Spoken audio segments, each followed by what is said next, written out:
ఓం శ్రీ సాయిరామ్. ఈనాటి ఈ సమర్పణ కార్యక్రమానికి విచ్చేసిన సాయి భక్తులందరికీ కోటి కోటి సాయిరామ్. ముందుగా మీ అందరికీ బోనాలు శుభాకాంక్షలు జరుపుకుంటూ ఈనాటి కార్యక్రమాన్ని ముందుకు కొనసాగిద్దాం. ఈనాడు మనం 119వ సమర్పణ కార్యక్రమం BHEL సమితిలో జరుపుకుంటున్నాం. అంటే వచ్చే నెల మనం 120 అనగా సమర్పణ కార్యక్రమం మొదలుపెట్టి 10 సంవత్సరాలు కావస్తున్నది.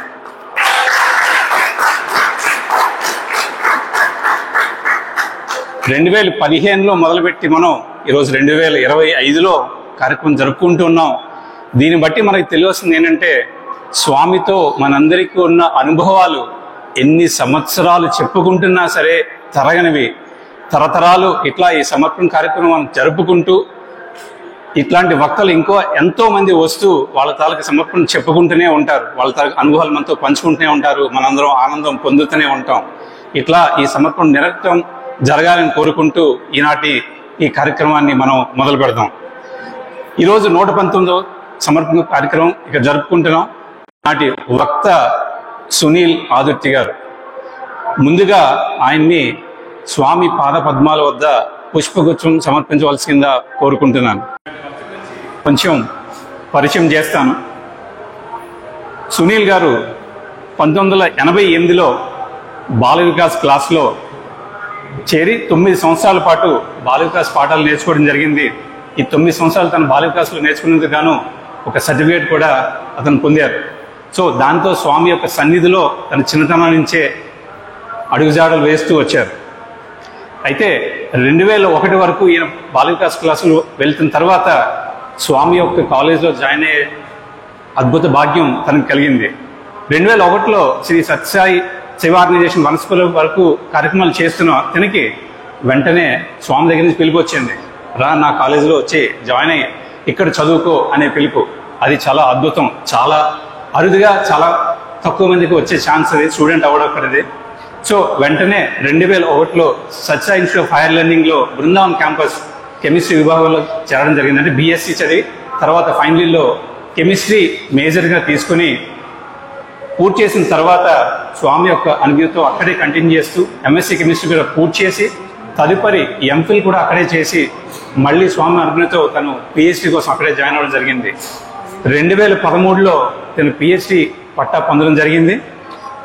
తదుపరి పోస్ట్ డాక్ PhD చేసిన వాళ్ళందరికీ పోస్ట్ డాక్ చేసే ఒక అద్భుతమైన భాగ్యం కూడా ఉంటుంది. అక్కడే స్వామి యొక్క సన్నిధిలో తను పోస్ట్ డాక్ చేస్తూ కెమిస్ట్రీ డిపార్ట్మెంట్లో చేరి 2014 నుంచి 2016 వరకు అక్కడ ఉన్న స్టూడెంట్స్ అందరికీ కెమిస్ట్రీ గురించి పాఠాలు చెప్పడం కూడా జరిగింది. అయితే దాని తదుపరి బృందావన్ క్యాంపస్లో కంటిన్యూ చేసిన తను ప్రస్తుతం ప్రశాంతనిలయం క్యాంపస్లో లెక్చరర్గా పనిచేస్తూ విద్యార్థులందరికీ పాఠాలు బోధిస్తున్నారు. అంతేకాదు సునీల్ గారు ఇన్స్టిట్యూట్ బ్రాస్ బ్యాండ్లో సభ్యుడిగా, అట్లాగే ప్రశాంతి భజన్ మండలి గ్రూప్లో కూడా తను సభ్యుడిగా ఉండడం జరిగింది. ఇప్పుడే విన్నాం, ఆఖరి భజన్ కూడా ఈనాటి వక్తే పాడారు.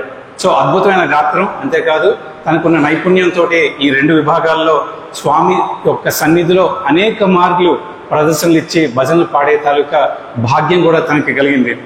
ఇట్లా ఎన్నో అనుభవాలున్న సునీల్ని మనందరి ముందు వచ్చి తనకి స్వామితో ఉన్న అద్భుతమైన అనుభవాలు పంచుకోవాల్సిందిగా కోరుకుంటున్నాను. జై సాయిరామ్.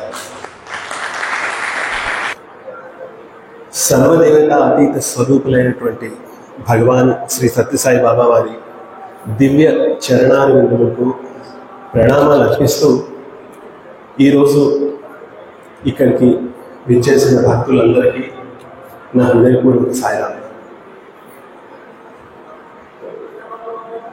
నేను ఫస్ట్ టైం BHEL ఇలా వస్తున్నాను.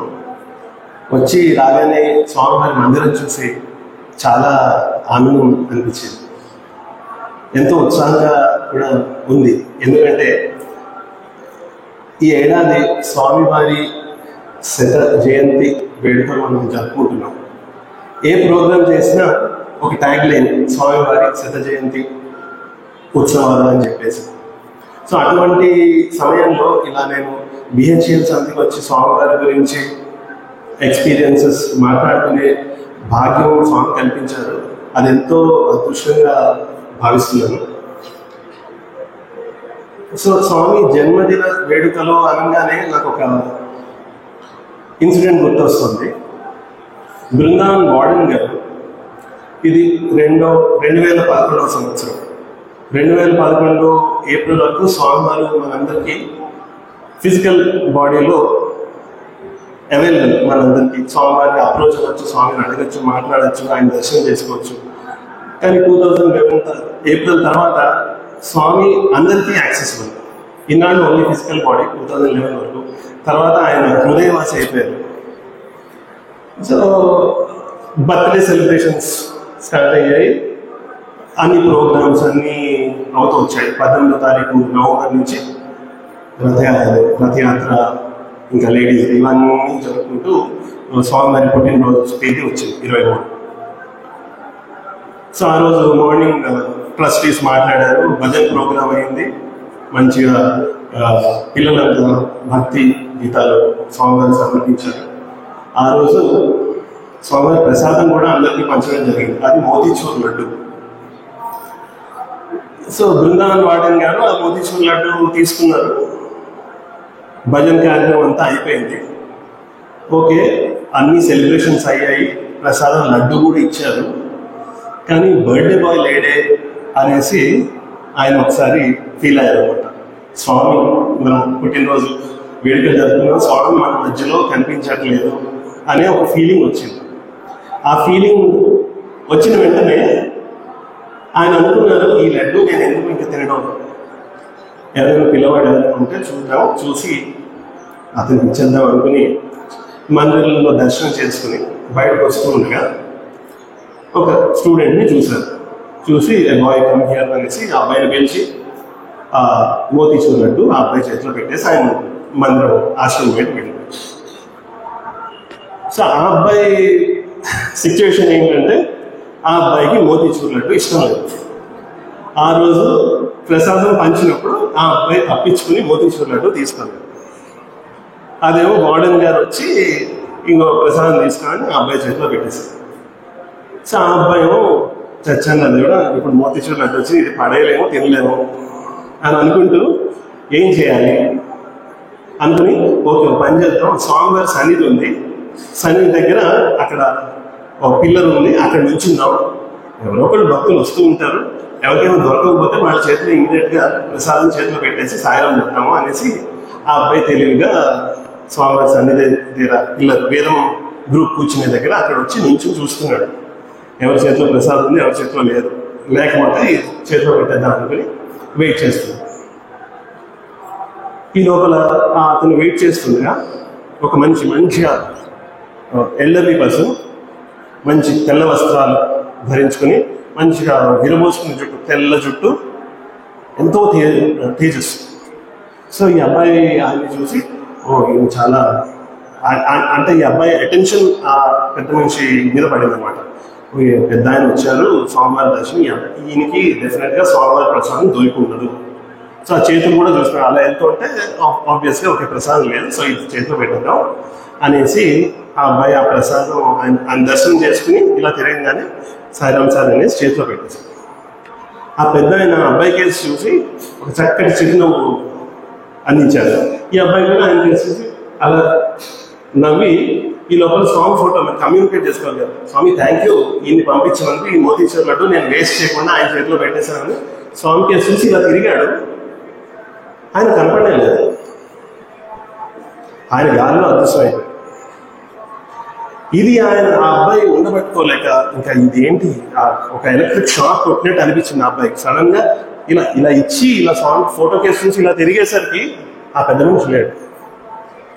బయటకు వెళ్ళి దర్శనం చెప్పులు స్టాండ్ దగ్గర వెతికాడు, దర్శన్ లైన్స్ లో వేరే దగ్గర తిరిగాడు, పరిగెట్టుకుంటూ సౌత్ ఇండియన్ క్యాంటీన్ దగ్గర అక్కడ ఏమైనా ఉన్నాడేమో వెతికాడు, గణేష్ టెంపుల్ గేట్ బయటకు వెళ్ళి వెతికాడు, ఎక్కడా ఆయన కనిపించదు. ఇదేంటో ఈ ఒక ఎలక్ట్రిఫైయింగ్ ఎక్స్పీరియన్స్ అనిపించి ఇది వెంటనే వార్డెన్ సార్కి వెళ్ళి చెప్పాలి అనేసి పరిగెత్తుకుంటూ వార్డెన్ సార్ ఆఫీస్కి వెళ్ళాడు. వెళ్ళి అక్కడ అక్కడ చూస్తే గురి పూర్ణిమ టైంలో ఏంటంటే జనరల్గా అందరికి ఆల్ స్టేక్ హోల్డర్స్ అందరికి వాళ్ళందరికీ మీటింగ్స్ ఏమో ఒకటి ఉంటూ ఉంటాయి. సో ఆయన ఆల్వేజ్ ఆఫీస్లో లేకుండా ఆయన వేరే మీటింగ్లో బిజీగా ఉన్నాడు. సో వేరే టీచర్ ఉంది, సార్ వార్డెన్ సార్ ఎక్కడ అలా టెన్షన్ పడుతుంది. ఆ వార్డెన్ సార్ లేరు, ఆయన మీటింగ్కి వెళ్ళారు, తర్వాత అనేసి చెప్పగా కష్టపడి సాయంత్రం భజన తర్వాత వార్డెన్ సార్ అపాయింట్మెంట్ దొరికింది. ఇంకా వెంటనే వెళ్ళి, సార్ మీకు ఒక అర్జెంట్గా నేను చెప్పాలి, ఈరోజు మీరు నా చేతిలో మోతిచూర్ లడ్డు పెట్టారు, నాకు అది తినడం ఇష్టం లేదు, అందుకు నేను ఎవరికొకరికి ఇవ్వాలనేసి ఈ స్టోరీ అంతా చెప్పుకొచ్చాను. ఇచ్చి చెప్పుకొచ్చి ఇలా నేను తిరిగేసరికి ఆయన అదృశ్యం అయిపోయారు. సార్ నాకు చాలా ఒకసారి భయం అనిపించింది, అట్ ది సేమ్ టైం చాలా ఉత్తేజంగా కూడా అనిపించింది. ఎవరైనా సార్ ఏంటిది, స్వామి ఆ రూపంలో వచ్చారా అని ఆ అబ్బాయి అడగగా వార్డెన్ సార్ మైండ్లో ఏముందో ఆ అబ్బాయికి తెలియదు. వార్డెన్ సార్ ఏమనుకున్నారు, బర్త్డే స్వామి లేరు మన మధ్యలో అని ఆయన అనుకున్నారు. కానీ ఈ అబ్బాయి ఎక్స్పీరియన్స్ చెప్పిన వెంటనే ఏమనిపించింది సార్కి, అదే నేను మనసులో స్వామి లేరు అని అనుకున్నాను, స్వామి అక్కడే ఉన్నాను అనేసి నిదర్శనం వెంటనే మీకు ఇచ్చేసారు అనేసి అనుకుని ఆ అబ్బాయి కూడా ఈ స్టోరీ అంతా నెరేట్ చేసి చెప్పారు. ఇది ఒక మంచి అనుభవం. స్వామి మనకి ఫిజికల్గా కనిపించకపోయినా ఆయన వచ్చారు, ఇప్పుడు ఇక్కడ కూర్చునే ఉన్నారు. ఇంకో ఎక్స్పీరియన్స్ సేమ్ ఇదే విధంగా ఆలోచిస్తే రీసెంట్గా ఒక 2-3 years బ్యాక్ మా భజన్ గ్రూప్ ఇన్ఛార్జ్ ఆయన చాలా స్ట్రిక్ట్. ఈరోజు ప్రశాంతి భజన్ గ్రూప్ ఒక డిసిప్లిన్డ్గా అందరూ చక్కగా శృతిలో పాడుతూ ఉన్నారంటే అంతా ఆయన ట్రైనింగ్. స్వామి కూడా ఆయన అంటే చాలా రెస్పెక్ట్. కొన్నిసార్లు మేము ఆయన తప్పించుకుని స్వామి డైరెక్ట్గా స్వామికి నువ్వు పాడడానికి పర్మిషన్ ఇవ్వండి అని ఆయన అడిగినా కూడా నాకేం తెలియదు, ఆయన వెళ్ళి అడగండి అనేసి చెప్పేవాడు. సో ఇది ఒక గేమ్ నడుస్తుంది. సో స్వామి కూడా ఆయన అంటే చాలా ఇష్టం. సో ఒకరోజు ఆయన అనుకున్నారు, ఆయన కూడా పెద్ద అయిపోయారు, రీసెంట్గా రిటైర్ కూడా అయ్యారు. సో ఆయన అనుకున్నారు, రోజు భజనకి ఏం వెళ్తాము, సరే నేను నా రూమ్లోనే కూర్చుంటాను. ఆయన భజన టైంలో కూడా చాలా మంచిగా ధ్యానం చేస్తూ భజన్స్ ఫాలో అవుతూ అలా నిమగ్నం అయిపోతారు. సో ఒకరోజు ఆయన అనుకున్నారు, ఎందుకు ఇంత మందికి ఎందుకు, ఓకే నేను నా రూమ్లో కూర్చుంటాను.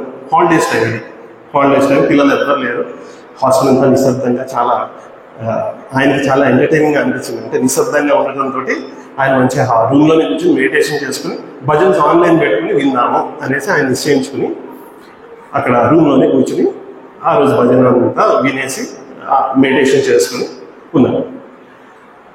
ఆ మరుసటి రోజు ఒక అబ్బాయి ఆయన దగ్గరికి వచ్చి, సార్ యాక్చువల్గా రాత్రి నాకు ఒక కళ వచ్చింది, ఎవరైతే స్టూడెంట్ ఇంటికి వెళ్ళలేదో ఆ అబ్బాయి ఆ రోజు రాత్రి ఒక కళ వచ్చింది ఆ అబ్బాయికి. ఏంటి సార్, స్వామి వచ్చారు, దర్శనంలో అలా వచ్చారు, నా దగ్గరికి రాగానే చెప్పారు, నువ్వు వెళ్ళి ఆయన చెప్పు నేను రోజు వచ్చి ఇక్కడ కూర్చుంటానని చెప్పు అని ఆ ఒక్క మాట చెప్పేసి ఆయన స్వామి నార్మల్ ఇంటర్వ్యూ రూమ్లోకి వెళ్ళిపోయారు. ఇది కళ, ఇంకేమీ మాట్లాడలేదు ఆ అబ్బాయి. ఆ అబ్బాయికి తల తోక ఏం అర్థం కాదు. ఆయనకి వెళ్ళి చెప్పు ఇలా నేను వచ్చి ఇలా కూర్చుంటానని. ఆ అబ్బాయికి ఏమి లింక్ ఏం తగలేదు. సో ఆయన చెప్పారు కాబట్టి ఆయనతో వెళ్ళి చెప్పాం, మేబీ సమ్ ఇన్స్ట్రక్షన్ దొరుకుతుందేమో, స్వామి ఏమంటున్నారో నా గురించి తెలుసుకున్నాను నేను అనేసి ఆ అబ్బాయి ఆ ఇన్ఛార్జ్ దగ్గరికి వెళ్ళి, సార్ ఇట్లాగా నాకు రాత్రి ఇలా కళ వచ్చింది, ఏమై ఉంటుంది, నేను ఇక్కడికి వచ్చి కూర్చుంటానని చెప్పు అని మీతో అన్నారు. ఏంటిది, ఇది how is it relevant to me అనేసి ఆయన అడగగా అప్పుడు ఆయన అంటే ఇట్స్ మెసేజ్ ఫ్రమ్ స్వామి. అప్పుడు ఆయన చెప్పారు, నేను యాక్చువల్గా నేను భజనకి వెళ్ళకుండా రూమ్లోనే కూర్చుని ఇట్లా అనుకున్నాను, ఇప్పుడు నువ్వు స్వామి నీ చేత చెప్పిస్తున్నారు, నేను వచ్చి అక్కడ మందిరంలో భజన ఎక్కడైతే భజన జరుగుతుందో అక్కడ సింహాసనంలో నేను వచ్చి కూర్చుంటానని నీ చేత నాకు స్వామి ఇన్ఫర్మేషన్ ఇప్పించారు అనేసి. సో మనం ఒక వింటూ ఉంటాం ఒక సూక్తి, మద్భక్త్యా ఎత్ర గాయంతి తత్ర తిష్టామి రాధా అని విష్ణుమూర్తి నారదుతో చెప్పారు. సో కలియుగంలో కూడా మనం ఇది చూస్తున్నాం. యాక్చువల్గా స్వామి వచ్చి కూర్చుంటారు, మనం ఎప్పుడూ స్వామి లేరు అని ఫీల్ అవ్వాల్సిన ఇది లేదు. We have to just believe, నమ్మకం ఉంచి మనం అది నమ్మకం ఉంచితేనే మనం అనుభూతి, యాక్చువల్ అనుభూతి మనం ఎక్స్పీరియన్స్ చేయగలుగుతాం. సో ఇది ఒక ఎక్స్పీరియన్స్, స్వామి మన మధ్యలోనే ఉన్నారు అని ఒక నిదర్శనం. ఇంకో నిదర్శనం, మేము బృందావనంలో సాయి రమేష్ వాళ్ళలో స్వామి సమ్మర్ హాలిడేస్లో వచ్చినప్పుడు అంతా డివోటీస్ అంతా కూర్చొని స్వామి ఇలాగే శాంతి వేదిక మీద కూర్చొని భక్తులందరికీ దర్శనం ఇచ్చేవారు. సో ఇప్పుడు మేము బృందావనంలో ఉన్నప్పుడు లాస్ట్ ఫ్యూ ఇయర్స్ అక్కడ ఉన్నప్పుడు మేము వెళ్ళి భయం చేసేవాళ్ళం. ఎంతమంది ఉంటాం, 10 మంది ఉంటాం పిల్లలు అంతే.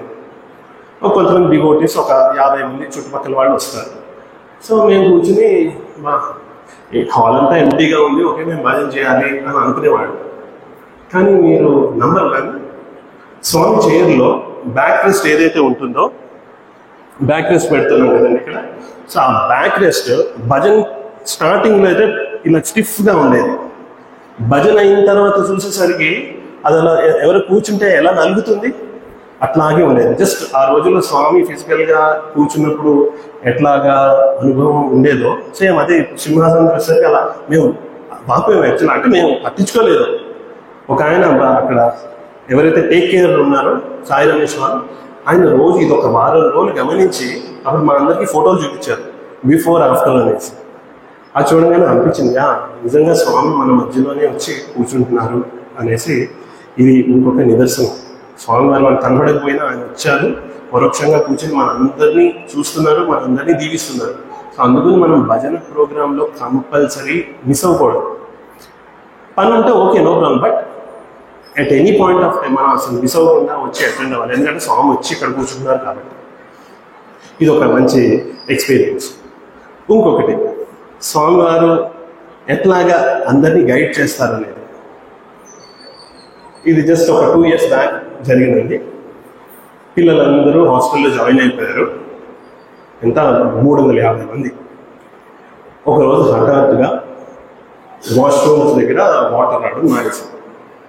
ఇది నైట్ అరౌండ్ 9:30 నైట్ ప్రేయర్ అయిన తర్వాత వాష్రూమ్స్ బాత్రూమ్స్ అన్నిట్లో నీళ్లు రావట్లేదు. బయట చూస్తే కుండపోత వర్షం. బెంగళూరు రాత్రి కూడా బాగా పడేది. అందులో అది వర్షాకాలం అయ్యేసరికి కుండపోత వర్షం. ఒక పక్కన బాత్రూమ్ వాష్రూమ్స్లో వాటర్ రావట్లేదు. ఈ విషయం వార్డెన్ గారికి తెలిసింది. సో ఆయనేమో వాటర్ రావట్లేదు, ఇప్పుడు ఎట్లా ఏంటి పరిస్థితి. సో మెయింటెనెన్స్ టీమ్ అని ఒకటి ఉంటుంది హాస్టల్లో. సో వాళ్ళని పంపించి మీరు ఒకసారి చూడండి ఎక్కడైనా పైప్ బ్రేక్ అయిందేమో అనేసి వాళ్ళని పంపించారు. వాళ్ళంతా హాస్టల్ చుట్టూ తిరిగారు కానీ ఎక్కడ చూసినా నీళ్ళే. ఎక్కడ బ్రేక్ అయిందో తెలియదు, పైప్ ఎక్కడ బ్రేక్ అయిందో తెలుసుకోవడం చాలా కష్టం. సార్ తెలియదు సార్ ఎక్కడ, ఎందుకంటే బృందావనం అంతా ఇప్పుడు ఒక 60 ఏళ్ళ క్రిందట కట్టిన ఆ భవనం, ఆ పైప్ లైన్స్ అవన్నీ ఓల్డ్ పైప్ లైన్స్. మొత్తం ఆశ్రమం మొత్తం చూస్తే ఒకటే ప్లంబర్. ఆ ప్లంబర్కే మొత్తం రహస్యం అంతా తెలుసు, ఏ పైప్ ఎక్కడ ఉంది ఎక్కడ ఇది. అతన్ని పట్టుకోవడం అత్యంత కష్టం. ఒక్క ప్లంబర్ అక్కడ గోకులం ఇవి అన్నీ చూసుకోవాలంటే చాలా కష్టం. అతను ఫోన్ చేసినా రాడు. సో వార్డెన్ గారు ఏమనుకున్నారు, ఓకే స్వామికి ప్రే చేసి నేను పడుకున్నాను. స్వామి రేపు పొద్దున్న 5 o'clockకి సుప్రభాతం. పిల్లలందరూ 4:30 4:45 లేస్తారు. వాళ్ళు ఫస్ట్ నేనే ఇన్సిస్ట్ చేస్తాను, బ్రష్ చేసుకుని అందరూ రావాలి, మొహం కడుక్కుని రావాలనేసి ఆయన ఇన్సిస్ట్ చేస్తూ ఉంటారు.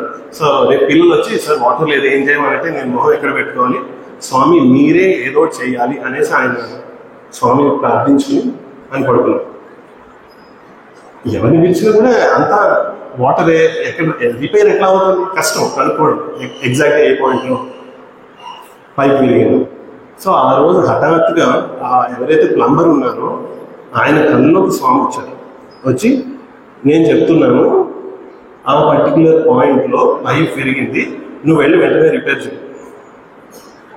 ఆయన పొద్దున్నే 4:30కి పరిగెత్తుకుంటూ 4ంటికే పరిగెత్తుకుంటూ హాస్టల్కి వచ్చి వార్డెన్ సార్ పాప ఆయన రాత్రి అంతా నిద్రపట్టలేదు, రేపు పొద్దున్న ఏం చేద్దామని. సో 4ంటికి అతను పరిగెత్తుకుంటూ వచ్చి కాల్ చేసేసరికి సార్ ఇట్లా నాకు రాత్రి అసలు స్వామి లాస్ట్ 20 ఏళ్ళలో ఎప్పుడు నాకు కళ్ళలోకి రాలేదు, సడన్గా నేను వచ్చి ఈ పాయింట్లో పైప్ విరిగిందనే స్వామి నాకు చెప్పారు, నేను రిపేర్ చేస్తాను అంటే ఓకే సరే నాడు నేను కూడా వస్తాననేసి వార్డెన్ గారు టార్చ్ పట్టుకుని అతను కూడా వెళ్ళారు. కళలో స్వామి ఏ పాయింట్ అయితే చూపించారో అదే పాయింట్లో పైప్ విరిగిపోయి బాగా వాటర్ వచ్చేసింది. సో వెంటనే ఆయన రిపేర్ చేయడం, పిల్లలందరికీ అంతరాయం లేకుండా నీళ్ళు అందడం, ఇదంతా స్వామివారి నీళ్ళు కాకపోతే ఇంకేంటి. స్వామివారు ఉన్నారనడానికి నిదర్శనం ఇదే. సో ఇట్లా చూస్తే స్వామివారు ఉన్నప్పుడు, అంటే ఫిజికల్గా ఆయన ఉన్నప్పుడు స్వామివారు ఎట్లాగా గైడ్ చేసేవాళ్ళు, ఎట్లా ఇంపార్టెన్స్ ఇచ్చేవాళ్ళు డివోటీస్కి అనేది చూసుకుంటే, బెంగళూరులో 1960s ఆ టైంలో అక్కడ బృందావనంలో బంగ్లా ఉండేది, ఓల్డ్ బంగ్లా. అది ఒక చిన్న ఇల్లు మాదిరి ఉండేది. ఎక్కువ మంది వస్తే పట్టేవారు కాదు. సో భజన కార్యక్రమం అంతా బెంగళూరులో ఒక డివోటీస్ ఇంట్లో జరిగేది. పద్మనాభన్ గారు వాళ్ళు, ఆ ఫ్యామిలీ వాళ్ళు అరేంజ్ చేసేవారు స్వామివారి ఈ భజన ప్రోగ్రామ్ అది ఆర్గనైజ్ చేయడానికి. వాళ్ళు అందరూ వచ్చి చూసుకునేవారు.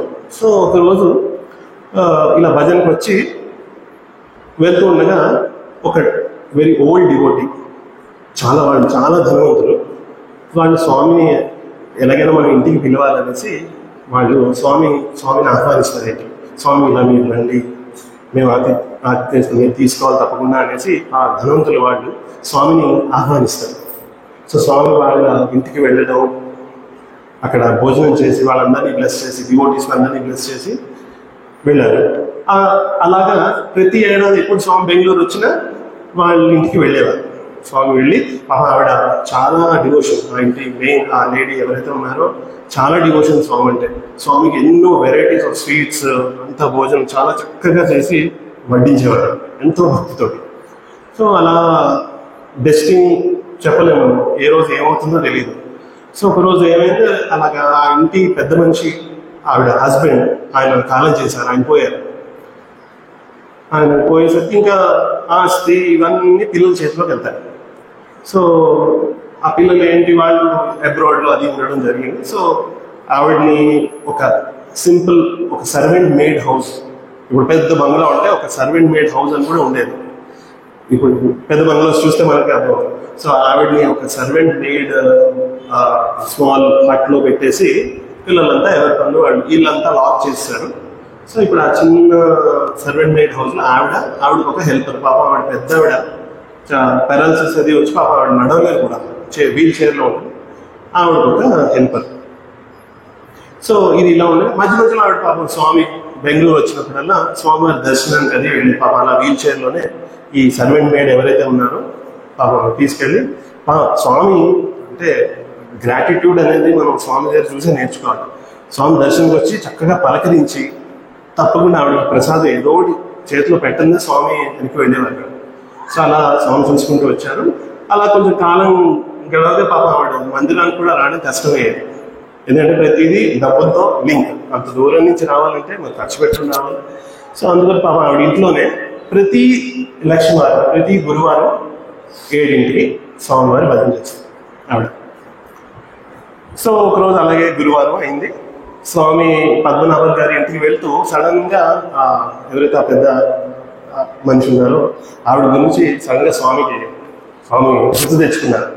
పద్మనాభన్ ఇంటి తిప్పు కారు, మనం అటు లేడీ ఉంది ఆవిడ చాలా భక్తి, మనం వాళ్ళ ఇంటికి వెళ్దాం అనేసి అంటే స్వామి ఆ ఇల్లు ఎప్పుడో లాక్ చేస్తారు స్వామి, ఆవిడ ఉండదు అది అంటే నీకేం తెలుసు, నువ్వు నాతో రా అనేసి ఆయన పద్మనాభన్ గారిని స్వామి ఆ ఇంట్లోకి నడవంటే, ఆ ఇల్లు అంత పెద్ద బంగ్లా కదండి, అంతా చెట్లు, ఎక్కడ చూసినా రాలిన ఆకులు, క్లీన్ చేయలేదు. ఒక కొన్ని నెలల తరబడి అంతా క్లీన్ చేయకపోతే ఎట్లా ఉంటుంది, అన్ని ఆకులు, వర్షం అంతా బందబందగా.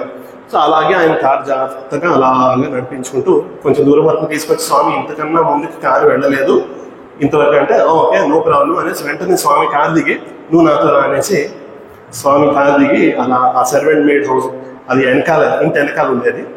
సో అక్కడికి వెళ్ళి సడన్గా స్వామి డోర్ నాక్ చేస్తారు. చిన్న లైట్ స్వామి డోర్ నాక్ చేస్తారు. సడన్గా తలుపు తెచ్చేసరికి ఆ ఇంట్లో పనమ్మాయి డోర్ ఓపెన్ చేస్తుంది. స్వామిని చూసి హడిలిపోయింది. ఫోటోలో ఉండే మనిషి ఇక్కడికి వచ్చాడా అన్నట్టుగా స్వామిని చూసి హడిలిపోయి ఇంకా వెంటనే పరిగెత్తుకుంటూ లోపలికి అంటే అమ్మ స్వామి అనుకుంటూ కంగారు పడుతూ ఆవిడ చెప్తారు, ఏంటి అరుస్తున్నావు, ఫస్ట్ దీపం వెలిగించు, భజన టైం అయింది, దీపం వెలిగించని ఆవిడని ఆ అమ్మాయిని కసురుకుంటారు. ఈ లోపల స్వామి లోపలికి వచ్చేసారు. వచ్చేసి ఆవిడ పాపం ఒక చిన్న మంచం ఆవిడ పక్కనే వెళ్ళి కూర్చున్నారు. స్వామిని ఆవిడ ప్రేమతోటి దేవాన్ని పిలిచేవారు అనమాట. సో స్వామితోటి దేవా నువ్వు ఇప్పుడు ఎందుకు వచ్చావు, నేను ఏ పరిస్థితిలో ఉన్నానో నీకు తెలీదు, నేను ఇప్పుడు నీకు ఏమీ వండి పెట్టలేను, ఏం చేయలేను, నువ్వు ఇలాంటి టైంలో నువ్వు ఎందుకు వచ్చావు, నేను నీకు ఆతిథ్యం ఇవ్వలేను అని పాపం వాడు బాస్తో స్వామితో చెప్తూ ఉంటే స్వామి అన్నారు, నాకు అవన్నీ అక్కర్లేదు, నీ భక్తి కావాలి, నీకు ఎంతో భక్తి, అందుకు నీకు సడన్గా నువ్వు నన్ను పిలిచినట్టు అనిపించింది, అందుకు నేను వచ్చేసాను అనేసి స్వామి చెప్పడం జరిగింది. ఇన్నాళ్ళు నువ్వు ఫోటో పెట్టుకుని భజన చేసావు, ఇప్పుడు నేను నీ పక్కనే కూర్చున్నాను, పాడు, స్టార్ట్ చేయి, దీపం వెలిగించి పాడ, భజన స్టార్ట్ చేద్దాం అనేసి స్వామి ఆవిడ ముసలివాడితో అన్నారనమాట. ఈ లోపల ఆవిడేమో ఆ సర్వెంట్ మేడ్ అయితే ఎవరు పనమ్మాయి వెలిగించు, దీపం వెలిగించు వెలిగించు అని కసురుతాను. ఇంకా స్వామి వచ్చారు, వెలిగించు వెలిగించు వెలిగించు అంటే పాప అమ్మాయి తెలీదు, అంటే కుందుల్లో ఒత్తి ఉంది, నూనె లేదు. ఆ అమ్మాయి స్వామి ముందు, స్వామి నూనె లేదు, అమ్మ నూనె లేదు, ఏం చేయరు అని అడగలేదు. స్వామి అక్కడ కూర్చున్నారు, ఆ పెద్ద ఆడేమో వెలిగించాడు. ఈ లోపల ఏంటంటే స్వామి పక్కన పద్మనాభన్ గారు, వారి అమ్మాయి గీతామోహన్ రావు గారు, ఆవిడ కూడా ఉండడం జరిగింది. సో అప్పుడు స్వామి అంటే ఇదంతా స్వామికి తెలుసు, ఆయన అంతర్యాలు.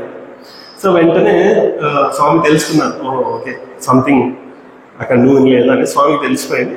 సో అప్పుడు ఆ గీతామోహన్ రావు గారిని, గీత నువ్వు వెళ్ళి గ్లాసులో నీళ్ళు తీసుకురా అనేసి చెప్తారు.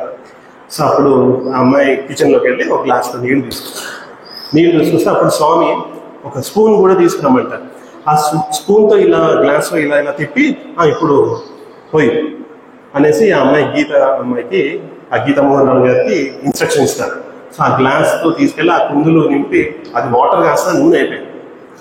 అప్పుడు వెంటనే దీపాలు వెలిగించి ఆవిడ భజన చేయడం, అరగంట సేపు స్వామివారి భజన చేసి ఆవిడ ఎంతో ఆనందం స్వామి ఆవిడకి పంచారు. సో ఇది చూసుకుంటే మనం షిరిడి సాయి అవతారంలో షిరిడి బాబా నీళ్లు పోసి దీపాలు వెలిగించారనేసి మనం వింటూ ఉంటాం. కానీ మన స్వామి కూడా అంటే ఆయన షిరిడి బాబా అవతారమే కదండి మరి. సో ఈ అవతారంలో కూడా ఇట్లాంటి ఇన్సిడెంట్ ఒకటి రికార్డ్ అయింది. అది చాలా మంది మనకు తెలియదు అనుకుని చెప్పాలనేసి నేను అనుకున్నాను. సో ఫైనల్గా చూస్తే స్వామి మనకి క్లోజ్ అవుతారు అంటే మనం స్వామికి సన్నిహితంగా ఉండాలి అని అంటే ఆయన కృప, గ్రేస్ అనేది చాలా అవసరం. గ్రేస్ అనే మాట వినేసరికి నాకు కొన్ని ఇన్సిడెంట్స్ గుర్తొస్తుంది. బెంగాల్లో ఒక డివోటీ, అమ్మవారి డివోటీ అతను. సో లైఫ్లో పాపం ఏదో కోల్పోయాడు. సో అన్ని అప్పులు, బాధలు. సో ఒకరోజు ఆయన ఇంటికి వెళ్ళేసరికి అప్పులు వాళ్ళందరూ ఇంట్లోకి ఎంటర్ అయిపోయి ఇంట్లో ఉన్న గిన్నెలు, గెరడాన్ని మొత్తం అంత ఫర్నిచర్ అంతా బయటపడేసి ఇల్లు మళ్ళీ హ్యాండ్ ఓవర్ చేసుకుందాం అనేసి వాళ్ళు ఇటువంటి పరిస్థితి క్రియేట్ చేశారు అక్కడ. సో ఇతను బజార్కి వెళ్ళి సడన్గా వచ్చేసరికి ఇంట్లో ఉన్న వస్తువులన్నీ బయటకి స్కాటర్ అయిపోయింది, అంతా బయట పడేశాను. ఇక నీకు ఇల్లు లేదు, మేము తీసేసుకుంటున్నాం, మేము జప్తు చేస్తున్నాం, ఇదంతా అమ్మేసి మేము డబ్బులు పంచుకుంటాం అనేసి చెప్పగా అతను ఎంతో భక్తితోటి అంటే ఆన్ స్పాట్ మీరు ఈ భజన వినే ఉంటారు. గిరిరాజ తనయా జయమా, గిరిరాజ తనయా జయమా, దుర్గతి నాశిని మా, గిరిరాజ తనయా జయమా అంటూ సడన్గా ఆ పాట అప్పుడు అతనిలోంచి పుట్టుకొచ్చింది. ఇప్పుడు కూడా చూస్తే ఆ భజన వింటే ఎంతో ఆనందంగా ఉంటుంది. ఆ అబ్బాయి ఆ మనిషి ఆ పాట పాడాడో లేదో 2-3 రోజులకి ఏమైందంటే ఒక లాటరీ విన్ అయ్యాడు అతను. లాటరీ విన్ అయ్యి బాగా డబ్బు వచ్చింది, కొన్ని లక్షల రూపాయలు లాటరీలో విన్ అయ్యి ఆయనకున్న ఏవైతే అప్పులు ఏమున్నాయో అన్నీ తీర్చేసాడు. అంటే మనం భక్తితోటి ఉంటే ఆ భగవంతుడి గ్రేస్ అలా ఆటోమేటిక్గా అలాగా వస్తుంది. సో అందుకే స్వామి చెప్తూ ఉంటారు, గ్రేస్ ఎప్పుడు వస్తుందంటే మీ కృషి, మీ ప్రయత్నం, మీ అంత ప్రయత్నం మీరు చేయాలి, తర్వాత నేను చేయబట్టుకుని లాగుతాను, అది గ్రేస్ అనేసి స్వామి చెప్తూ ఉండేవారు స్టూడెంట్స్కి. మానవ ప్రయత్నం ఏదిరా అనేసి అంటూ ఉంటారు. సో అందుకని మనం ప్రతిదీ అలా వదిలేకుండా, ఇది అవ్వదు అని వదిలేకుండా స్వామి కోసం అని అనుకుని మనం ఎప్పుడైతే డిటర్మినేషన్తో ముందుకు వెళ్తామో అప్పుడు స్వామి కూడా తప్పకుండా హెల్ప్ చేస్తారు. సో ఇది ఒక సన్నివేశం. ఇంకోటి గ్రేస్ గురించి ఆలోచిస్తే, ఒక డివోటీ అలాగే బెంగళూరులో స్వామి ఆ రోజుల్లో భజనకి, అది అఖండ భజన, బర్త్డే టైంలో అఖండ భజన. ఇప్పుడు పుట్టపర్తిలో మనం ఎట్లాగైతే సెకండ్ సాటర్డే అఖండ భజన చేస్తామో అట్లాగా ఆ రోజులో 1960s ఆ టైంలో బెంగళూరులో పద్మనాభన్ గారి ఫ్యామిలీ వీళ్ళంతా ఆర్గనైజ్ చేసేవారు. సో ఆ టైంలో ఒక డివోటీ, పాప ఆయన అంతా బొల్లి, విటిలిగో అంటాం, అంటే అంత చర్మం అంతా తెల్లగా అయిపోతూ ఉంటుంది. సో ఆయనకి ప్రాబ్లం ఉండి ఎవరో చెప్పారు ఆయనకి, ఇలా మీరు భగవాన్ శ్రీ సత్యసాయి బాబా దగ్గరికి వెళ్ళి మీరు ఆయన ఆశీర్వాదం తీసుకోండి, ఆయన ఎటువంటి రోగమైనా క్షణాల్లో మీకు క్యూర్ చేస్తారు అనేసి ఎవరు డివోటీస్ చెప్పడం జరిగింది. సో ఆయన అయితే ఈ సత్యసాయి బాబా వారిని కలవాలి, ఎందుకంటే ఆయన చాలా మందులు అవి వాడారు, కానీ అది అంత ఈజీగా వెళ్ళిపోయే డిసీజ్ కాదు. సో అప్పుడు వెళ్ళి పద్మనాభన్ గారిని డైరెక్ట్ కలిసారు. ఓకే, ఎవరు ఆర్గనైజర్ అని తెలుసుకుని ఆయన దగ్గరికి వెళ్ళి, అయ్యా నాకు ఇట్లాగా ప్రాబ్లం ఉంది, స్కిన్ ప్రాబ్లం ఉంది, మీరు స్వామితో చెప్పగలరా?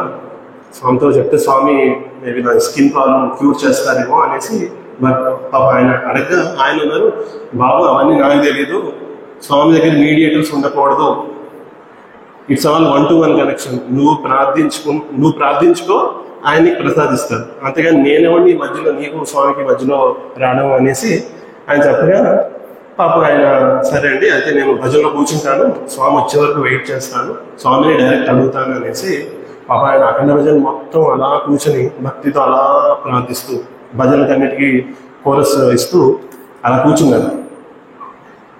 అర్ధరాత్రి 2 గంటల సమయం, 2:30 గంటల సమయం, అది యాక్చువల్గా స్వామి పడుకునే సమయం.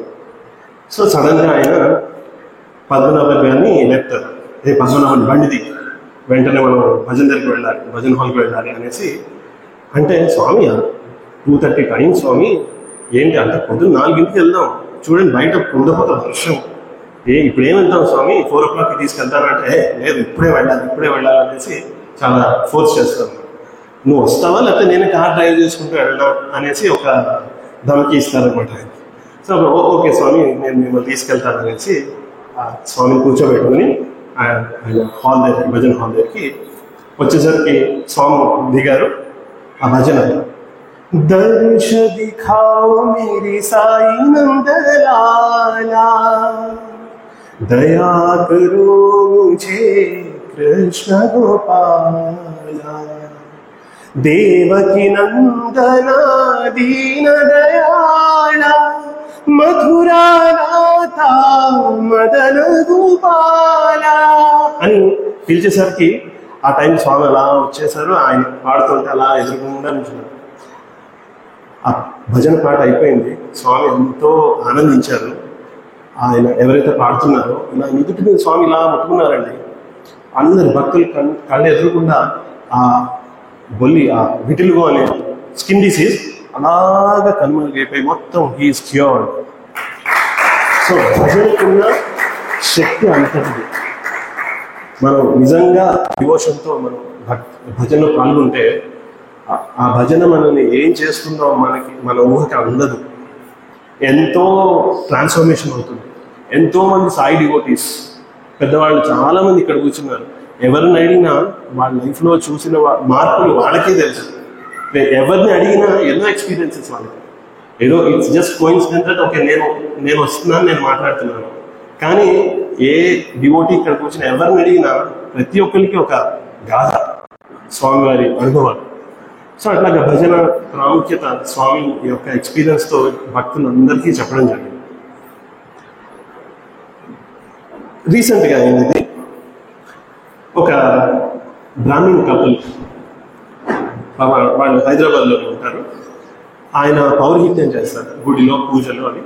పాపం ఎక్కువ ఇన్కమ్ అది ఏమి రాదు, ఏదో నామినల్గా వస్తుంది, ఏదో డివోటీస్ ఇచ్చే దాంతో అలా సర్దుకుంటూ వస్తున్నారు. సో సడన్గా ఆవిడ ఒక రోజు ఏదో హెల్త్ బాగుండగా మెడికల్ క్యాంప్కి వెళ్ళారు. మన శివం టీం అంతా అక్కడ ఉన్నారు. మెడికల్ క్యాంప్ అది జరిగింది. సో హార్ట్ ప్రాబ్లం ఉందనేసి డయాగ్నోస్ చేశారు ఆవిడకి. చూడమ్మా ఇలాగా హార్ట్ ప్రాబ్లం ఉంది నీకు, నువ్వు వెళ్ళి పుట్టపర్తి వెళ్ళి చూపించుకోవాలంటే ఏమో సార్ నాకు సాయిబాబా ఈయన ఎవరు తెలియదు, పుట్టుబర్తి తెలియదు, ఎట్లా సార్ నా దగ్గర పైసలు లేవు అన్నట్టు మాట్లాడడం ఆయన. సో ఈ లోపల ఒక స్వామివారి డివోటి ఆయన చాలా విధులు నిర్వహిస్తున్నారు ప్రస్తుతం కూడా. సో ఆయన వెంటనే అన్నారు, అమ్మ నేను హెల్ప్ చేస్తాను నీకు, నువ్వు పుట్టుబర్తి వెళ్ళు, అక్కడ చూపించుకో, మేము ఇక్కడి నుంచి ఆ డాక్టర్స్ని కాంటాక్ట్ చేస్తాము, నీకు సర్జరీ అది అవుతుంది, నువ్వు వెళ్ళు, భయం లేకుండా వెళ్ళు అని అంటే ఓకే సార్ సరే అండి అనేసి ఆవిడ ఒప్పుకుని ఈ పెద్ద మనిషి ఎవరైతే నిశ్చయించుకున్నారో హెల్ప్ చేయడానికి ఆవిడ చేతిలో కొంచెం డబ్బు పెట్టి ఇలా వెళ్ళుకుంటే ఈ బస్సులో టికెట్ బుక్ చేసుకో, అక్కడ దిగు, అక్కడ అకామిడేషన్ ఉంటుంది, అకామిడేషన్ తీసుకో, తర్వాత హాస్పిటల్ దగ్గరికి ఈ రిపోర్ట్స్ అన్నీ తీసుకెళ్ళి ఇక్కడ డాక్టర్స్ ఎవరైతే రాశారో రిపోర్ట్స్ ఆ రిపోర్ట్స్ తీసుకెళ్ళి నువ్వు అక్కడ రిపోర్ట్ చెయ్యి అనేసి చెప్పడం జరిగింది. సో ఈ ప్లాన్ ప్రకారం ఆవిడ పుట్టపర్తి వస్తుంది, వచ్చి అకామిడేషన్ తీసుకుని హాస్పిటల్కి వెళ్ళి ఇలాగా రిపోర్ట్స్ వచ్చాయి అనేసి ఆవిడ అడ్మిట్ కూడా చేసుకుంటాడు. హాస్పిటల్లో అడ్మిషన్ అది అయింది. ఆవిడ పాపం ఆ ఫుడ్ అది పడక సార్ ఇక్కడ నేను ఫుడ్ నాకు సరిపోవట్లేదు, వాళ్ళు ఇచ్చేది నాకు సరిపోవట్లేదు, ఏం చేయాలంటే అంతే స్వామి నీకు ఇచ్చిన మెడిసిన్ వాళ్ళు ఏది ఇస్తే అది తిన్నాం అంతే, అంతకు మించి ఆకలి వేస్తే పడు నో ప్రాబ్లం, అది స్వామి ఏం చేయాలనుకున్నారో మనకు తెలియదు. సో అట్లా చెప్పడం ఆవిడ హాస్పిటల్లో అడ్మిట్ అయ్యారు. ఎంతసేపటికి ఆపరేషన్ చేయరే, ఆవిడకి అంతా టెన్షన్, సార్ నాకు ఇంకా ఆపరేషన్ చేయట్లేదు, హాస్పిటల్ మంచం మీద ఉన్నాను నేను, ఎప్పుడు చేస్తారు ఆపరేషన్, డాక్టర్స్ అడిగితే వాళ్ళు చెప్పట్లేదు, ఇలా కంప్లైంట్స్ ఇచ్చుకుంటూ ఆవిడ పాపం బాధపడ్డారు. సో స్వామివారి హాస్పిటల్లో ఏంటంటే చేరిన వెంటనే ఆపరేషన్ చేశారు. ప్రతి ఒక్క పారామీటర్ చాలా జాగ్రత్తగా చెక్ చేసిన తర్వాతే ఆపరేషన్కి ఎలిజిబిలిటీ ఉందా లేదా అనేది వాళ్ళు డెసిషన్ తీసుకుని అప్పుడు ఆపరేషన్ చేస్తారు. సో ఈ ప్రొసీజర్స్ అన్నీ అవుతుంటే వారం రోజులు పట్టింది. మా అమ్మగారు కూడా నీ ఆపరేషన్ చేయించినప్పుడు ఆల్మోస్ట్ నేను 15-20 days హాస్పిటల్లోనే ఉండి చూసుకోవాల్సి వచ్చింది. సో అట్లాగా it's time taking but it is worth wait there and take Swami's blessings. So ఆవిడ అలాగా హాస్పిటల్లో బెడ్లోనే అలా ఉన్నారు, రోజులు అవుతుంది. ఒకరోజు గమ్మత్తుగా ఆవిడకు ఒక కళ వచ్చింది. ఆ కళ ఏంటంటే ఆవిడ ఒక గుడిలో కూర్చుని ఉన్నట్టుగా, ఆ గుడిలో ఒక 3 ఏళ్ల బాలుడు వచ్చి ఒక అబ్బాయి చేతిలో ఒక డబ్బా ఉంది. సడన్గా ఈవిడ దగ్గరకు వచ్చి ఆ డబ్బాలో ఏంటంటే విభూతి, ఈవిడ మొహం మీద ఇట్లా కొట్టాడు. ఆ డబ్బాలో ఉన్నంత విభూతి అంతా ఆవిడ మొహం మీద స్ప్లాష్ అయిపోయింది. ఇలా ఆవిడికి ఎవరైనా వచ్చి అలా సడన్గా మనం దేవుడి కోసం అని కూర్చొని స్వామివారి అలా ప్రార్థించుకున్నట్టు వచ్చి విభూతి మొహాన్ని కొడితే ఇరిటేట్ అయిపోతుంది. సో సేమ్ ఆవిడ కూడా వెంటనే ఏంటి బాబు ఇంత అల్లరి చేస్తే ఎలాగను, ఏంటి పెంకి పని ఏంటి, ఇట్లా విభూతి బొట్టు పెట్టుకోవాలి కానీ ఇట్లా మొహం మీద కొడతారా అనేసి ఆ అబ్బాయిని తిట్టి పంపించేస్తుంది. ఇది కళ. సో నెక్స్ట్ డే మార్నింగ్ ఇంకో టెస్ట్, యాంజియోగ్రామ్ చేయాలి. ఆవిడ నర్సులు వచ్చి ఆవిడని తీసుకెళ్ళి యాంజియోగ్రామ్ చేసి వాళ్ళకి డౌట్, ఏంటి ఆ డౌట్, ఇంత ముందు చేసిన టెస్టులన్నింటిలో హార్ట్ ప్రాబ్లం ఉందని తెలిసింది. సడన్గా ఇప్పుడు చేస్తే ఏ ప్రాబ్లం లేదు, అంతా ఎవ్రీథింగ్ ఇస్ నార్మల్. ఏంటి వాళ్ళకి అసలు తెలియలేదు. మళ్ళీ రెండోసారి మూడోసారి అన్నీ చూడగా అన్ని వైటాలిటీస్ అన్నీ చెక్ చేయగా ఎవ్రీథింగ్ ఇస్ నార్మల్. వాళ్ళకి ఏమైందో వాళ్ళకి తెలియదు. సో అమ్మ నీకేం ప్రాబ్లం లేదు, నేను డిశ్చార్జ్ చేస్తాము, నువ్వు వెళ్ళిపోవచ్చు ఇంటికి అనేసి చెప్పాను. సో ఆవిడ వచ్చి ఎవరైతే పెద్ద మనిషి ఆవిడకి హెల్ప్ చేశారో ఆయనతో, సార్ ఇట్లా అయింది, సాయిబాబా అంటే నాకు తెలీదు కానీ ఇంత మంచి అనుభవం ఇచ్చారు స్వామి నాకు అనేసి ఎంతో భక్తితోటి స్వామికి కృతజ్ఞతగా తన ప్రేయర్స్ని తెలుపుకుంది అనమాట. సో ఇదొక చక్కటి ఎక్స్పీరియన్స్. స్వామి మన మధ్యలో ఉంటూ మనకు కనబడకుండా ఎంతమందిని ఎన్ని విధాలుగా చూసుకుంటున్నారో అంత పట్టలేదు. ఇది రీసెంట్గా ఈ ఎక్స్పీరియన్స్ రీసెంట్గా హాస్టల్లో జరిగింది. జస్ట్ 2 years బ్యాక్ ఒక అబ్బాయి MBAకి జాయిన్ అయ్యాడు. MBA ఎంట్రన్స్ అది పెట్టారు, గ్రూప్ డిస్కషన్లో క్లియర్ చేశాడు గ్రూప్ డిస్కషన్. ఇంటర్వ్యూ అంత చక్కగా మంచి మార్క్స్ వచ్చాయి, వీ హ్యావ్ సెలెక్టెడ్ యూ అనేసి లెటర్ ఒకటి వచ్చింది. యూజువల్గా ఏంటంటే ఈ అప్లికేషన్ పెట్టినప్పుడు ఆ అప్లికేషన్లో do you have any health ailments అనేసి ఒక పార్ట్ ఉంటుంది, ఒక క్వశ్చనర్లో ఆ పార్ట్.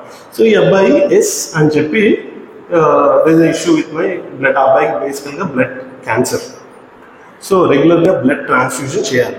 సో ఈ అబ్బాయి అక్కడ మెన్షన్ చేశాడు. కానీ ఏమైందంటే ఈ స్క్రీనింగ్ ప్రాసెస్లో ఎవరైతే స్క్రీన్ చేశారో అది చూడలేదని మనం అనుకుంటాం, కానీ అది స్వామివారి బ్లెస్సింగ్స్. అంటే స్వామికి ఆ అబ్బాయిని తీసుకోవాలని ఉంది కాబట్టి ఎవరైతే స్క్రీన్ చేశారో వాళ్ళ కళ్ళకి అది కనపడదు. సో అబ్బాయి హాస్టల్లో జాయిన్ అయిపోయాడు, అంతా అయిపోయింది. యూజువల్గా జాయిన్ అయినప్పుడు ఏంటంటే పేరెంట్స్తో వచ్చి వార్డెన్తో మీటింగ్ ఉంటుంది. సీనియర్ టీచర్స్ వార్డెన్ కూర్చొని ప్రతి ఒక్కరిని బాబు ఇట్లా ఉండాలి, ఇవి రూల్స్, ఇవి అవి అన్నీ మంచి చెడ్లు అన్నీ చెప్తారు. సో అలా చెప్పినప్పుడు అలా పరిస్థితి వచ్చినప్పుడు, ఆ మెయిన్ అపాయింట్మెంట్ టైం వచ్చినప్పుడు ఆ అబ్బాయి పేరెంట్స్తో వచ్చాడు, కూర్చున్నాడు వార్డెన్ తోటి మాట్లాడుతూ. ఈ లోపల పేరెంట్స్కి మరి కంగారు, అంటే మన అబ్బాయికి రెగ్యులర్గా బ్లడ్ ట్రాన్స్ఫ్యూజన్ కావాలి. పేరెంట్స్ ఏమో అబ్బాయిని వద్దు నువ్వు చేరకు, హాస్టల్లో కష్టం అనేసి ఫోర్స్ చేస్తుంటే ఆ అబ్బాయికి మాత్రం నేను స్వామి దగ్గర చదువుకోవాలి, స్వామి దగ్గర ఎట్లాగైనా నేను జాయిన్ అవుతానని ఆ అబ్బాయి పట్టుబడడంతో ఓకే పేరెంట్స్ ఆ అబ్బాయిని తీసుకొచ్చి, సో వార్డెన్తో చెప్తే మోస్ట్లీ ప్రాబ్లం గురించి తెలిస్తే వార్డెన్ జాయిన్ అవ్వనివ్వట్లే అనేసి అనుకుని పేరెంట్స్ వార్డెన్కి కంప్లైంట్ చేయడం మొదలుపెట్టారు. ఈ అబ్బాయికి ప్రాబ్లం ఉంది, ఈ అబ్బాయిని తీసుకోవద్దు, మీరు మేనేజ్ చేయలేరు, అది ఇది అనేసి వార్డెన్ గారితో చెప్పడం జరిగింది. కానీ అప్పుడు ఆ పరిస్థితిలో ఆ సీనియర్ టీచర్స్ వార్డెన్ ఎవరైతే ఉన్నారో వాళ్ళు అనుకున్నారు నో ప్రాబ్లం, ఇప్పుడు అన్నీ క్లియర్ చేసి ఇంతవరకు స్వామి ఈ అబ్బాయిని తీసుకొచ్చారు ఇక్కడ వరకు, కాబట్టి డెఫినెట్గా మనం హెల్ప్ చేయాలి. మనం ఒట్టిగా ఈ ప్రాబ్లం ఉందనేసి ఈ అబ్బాయి అడ్మిషన్ ఎలా క్యాన్సిల్ చేస్తాం, అలా క్యాన్సిల్ చేస్తే బాధ్యత రహితంగా మనం ప్రవర్తించినట్టు అవుతుంది, స్వామికి అది నచ్చదు అనేసి హాస్టల్ టీచర్స్ వార్డెన్ డిసైడ్ చేసుకున్నారు. నో ప్రాబ్లం, ఈ అబ్బాయికి హెల్ప్ కావాలంటే మనం ఇద్దాం, ఎట్లా అయినా ఈ అబ్బాయిని సపోర్ట్ చేయాలి అనేసి పేరెంట్స్కి నచ్చ చెప్పారు. మీరేమి అది కాకండి, సత్యసాయి హాస్టల్లో చాలామంది పిల్లలు ఉంటారు, మీకు ఏదైతే సపోర్ట్ ఈ అబ్బాయికి అవసరమో అన్నీ మేము కల్పిస్తాము, మీరేమి వరి అవ్వాల్సిన పని లేదు అనేసి చెప్తే ఇంకా పేరెంట్స్ వాళ్ళ పాపం ఏమనుకుంటారు, ఓకే సరే మేబీ స్వామి ఇలాగా ఈ అబ్బాయిని తీసుకోవాలనుకుంటున్నారు వాళ్ళు అనుకుని సరే బాబు జాగ్రత్తగా ఉందనేసి మంచి చెడ్డ చెప్పి పేరెంట్స్ వెళ్ళిపోతారు. ఈ అబ్బాయి రెగ్యులర్గా హాస్టల్ స్కెడ్యూల్లో పడతాడు. సుప్రభాతం, మన గేమ్స్, ఇవి అవి అన్ని కార్యక్రమాలు, భజనలు అన్నీ అలా ఫాలో అవుతూ రెగ్యులర్గా మాత్రం హాస్పిటల్కి వెళ్ళేవాడు బ్లడ్ ట్రాన్స్ఫ్యూజన్ చేసుకోవడానికి. సో డాక్టర్కి తెలుసు పారామీటర్స్ అన్నీ ఎట్లా ఉన్నాయి ఏంటి అనేది డాక్టర్ చెక్ చేసి రెగ్యులర్గా వార్డెన్కి రిపోర్ట్ ఇస్తూ ఉండేవాడు. ఇలా ఒక 6 నెలలు గడిచిందండి. హాస్టల్ స్కెడ్యూల్ ఫాలో అవుతూ స్వామివారు ఇచ్చే ప్రసాదం తింటూ రోజు 6 మంత్స్ అయింది. ఒకరోజు నార్మల్గానే బ్లడ్ ట్రాన్స్ఫ్యూజన్కి వెళ్ళాడు అబ్బాయి. వెళ్ళంగానే డాక్టర్ చూసి పారామీటర్స్, బ్లడ్ ట్రాన్స్ఫ్యూజన్ చేసే ముందు ఒకసారి అన్ని పారామీటర్స్ చెక్ చేస్తారు. చెక్ చేసేసరికి ఆ క్యాన్సర్ ఏదైతే ఉందో ఏమీ లేదు, completely disappear. There is no need for blood transfusion at all. అప్పుడు డాక్టర్ గారు చెప్పారు, నీకు ఇంకా బ్లడ్ ట్రాన్స్ఫ్యూజన్ అవసరం లేదు, క్యాన్సర్ సెల్స్ ఏమీ లేవు నీ బ్లడ్లో, నువ్వు ఇంకా ఆరోగ్యవంతంగా హ్యాపీగా నువ్వు ఏం చేసుకోవాలంటే అది అట్లా చేసుకోవచ్చు, దేర్ ఇస్ నో రెస్ట్రిక్షన్ అనేసి చెప్పగానే ఆ అబ్బాయి యాక్చువల్గా పేరెంట్స్ అందరూ ఆశ్చర్యపోయారు. యూజువల్గా బ్లడ్ క్యాన్సర్ ఎక్కడైనా తగ్గుతుంది అనేది మనం యూజువల్గా వినం రైట్, కానీ ఓన్లీ స్వామి ఫోల్డ్లోనే ఇలాంటి ఎక్స్పీరియన్సెస్ మనం వింటూ ఉంటాం. సో స్వామి ఆయన ఫిజికల్గా మనకు కనపడకపోయినా అలా పరోక్షంగా ఉంటూ గైడెన్స్ ఇస్తూ ఎవరైతే సిన్సియర్గా ఎఫర్ట్ పెట్టి చేస్తూ ఉంటారో వాళ్ళందరికీ ఏం క్యూర్ చేయాలో అన్నీ ఆయనకు తెలుసు. సో అబ్బాయి జస్ట్ లాస్ట్ ఇయరే MBA ఫినిష్ చేసి ఇప్పుడు జాబ్ అది జాయిన్. సో ఇవన్నీ ఏంటంటే మనం ఎప్పుడో ఎవరి దగ్గర వింటాం, కానీ ఇవన్నీ ప్రత్యక్షంగా మనం చూసేసరికి నాకైతే చాలా ఎలక్ట్రిఫైయింగ్గా అనిపించేది. ఎవరో ఓల్డ్ డివోటీ ఏదో స్పీచ్లో చెప్తే అదొక విధం, కానీ ప్రత్యక్షంగా ఈ కేసు ఇట్లా అయింది అని తెలిస్తే ఆ ఎక్స్పీరియన్స్ డిఫరెంట్. సో ఇట్లాగే స్వామి గ్రేస్ క్యాన్ మెల్ట్ మౌంటైన్స్ అని అంటారు. స్వామి గ్రేస్ ఉంటే పెద్ద పెద్ద పర్వతాలు కూడా కరిగిపోతాయి. సో అటువంటిది స్వామి గ్రేస్. సో స్వామి గ్రేస్ కావాలంటే ఏముండాలి, మనం స్వామి మీద నమ్మకం ఉండాలి. స్వామి మీద ఎంతో ప్రేమతోటి మనం ఆ నమ్మకం అనేది పెట్టుకుని షిరిడి బాబా ఏమంటారు, ప్రతి వాళ్ళకి శ్రద్ధ సబూరి, faith and perseverance, faith and steadfastness ఇవి ఉన్నారు. శ్రద్ధ సబూరి ఉంటే డెఫినెట్గా వాళ్ళకి గాడ్స్ గ్రేస్ అనేది దొరుకుతుంది అనేసి షిరిడి బాబా చెప్తూ ఉన్నారు. అదే స్వామి కూడా చెప్తారు, మీకు ఎప్పుడు నమ్మకం ఉండాలి. నమ్మకం అనేసరికి యూజువల్గా మనం ఒక ప్రాబబ్ వింటాం, సీయింగ్ ఈజ్ బిలీవింగ్, మనం చూస్తే అది నమ్మచ్చు, సీయింగ్ ఈజ్ బిలీవింగ్. కాబట్టి but with respect to God, believing is seeing. మనం నమ్మితే అది చూస్తాం, converse of it, believing is seeing. అట్లాగా ఒక ఎక్స్పీరియన్స్ నా పర్సనల్ లైఫ్లో జరిగింది ఏంటంటే, సెకండ్ ఎంఎస్సి యూజీకి జాయిన్ అయ్యాను, బిఎస్సి జాయిన్ అయ్యాను, తర్వాత ఎంఎస్సి 5 years అయిపోతుంది. ఇందాక అమిత్ తోటి మాట్లాడుతూ అనుకుంటున్నాం 5 years జస్ట్ అట్లా అయిపోయింది, అసలు జస్ట్ కళ్ళు తెరిచే లోపల 5 years అయిపోతుంది అని జస్ట్ మేము మాట్లాడుతున్నాం. అలాగే అదే పరిస్థితి నాకు కూడా. ఎంఎస్సి సెకండ్ ఇయర్ ఎంఎస్సి ఫిబ్రవరి వచ్చేసింది, ఇంకా 2-3 నెలలే స్వామితోటి ఫిజికల్గా ఏంటి ఎట్లాగా. నాకు సమితికి వస్తే ప్రతి ఒక్కళ్ళు మీ ఎక్స్పీరియన్స్ చెప్పండి, మీ ఎక్స్పీరియన్స్ చెప్పండి అని అడుగుతుంటారు. నాకేమో ఏ ఎక్స్పీరియన్స్ లేదు అప్పటి వరకు. ఏం చేయాలి స్వామి, ఏంటిది 5 years అయిపోతుంది, ఒక్క ఎక్స్పీరియన్స్ కూడా నాకు ఇవ్వలేదా? బోల్డ్ మంది డివోటీస్ వచ్చి ప్రతి ఒక్కళ్ళు వాళ్ళ ఎక్స్పీరియన్సెస్ చెప్తున్నారు, నాకు ఒక్క ఎక్స్పీరియన్సెస్ కూడా మీరు ఇవ్వలేదు ఏంటి, ఒక్కటేనే ఇవ్వండి ప్లీజ్ అని రోజు గణేష్ దగ్గరికి వెళ్ళి ప్రార్థన, స్వామి దర్శనంలోకి వస్తే ప్రే చేసుకోవడం ఇట్లా జరుగుతుంది. స్వామి అప్పుడు అనుకుని ఉంటారు, ఓహో వీడికి ఏదో వీడికి ఇవ్వాలి అనేసి. సడన్గా నాకు ఫిబ్రవరిలో నేను సిక్కాను. ఇది మన sports meet time. Sports meet అయిపోయిన తర్వాత బ్యాండ్ అది బాగా వాయించేసి అంతా, స్పోర్ట్స్ మీట్ అంటే తెలుసు మీకు చాలా హెక్టిక్గా ఉంటుంది. సడన్గా ఐ స్టార్టెడ్ లూజింగ్ వెయిట్.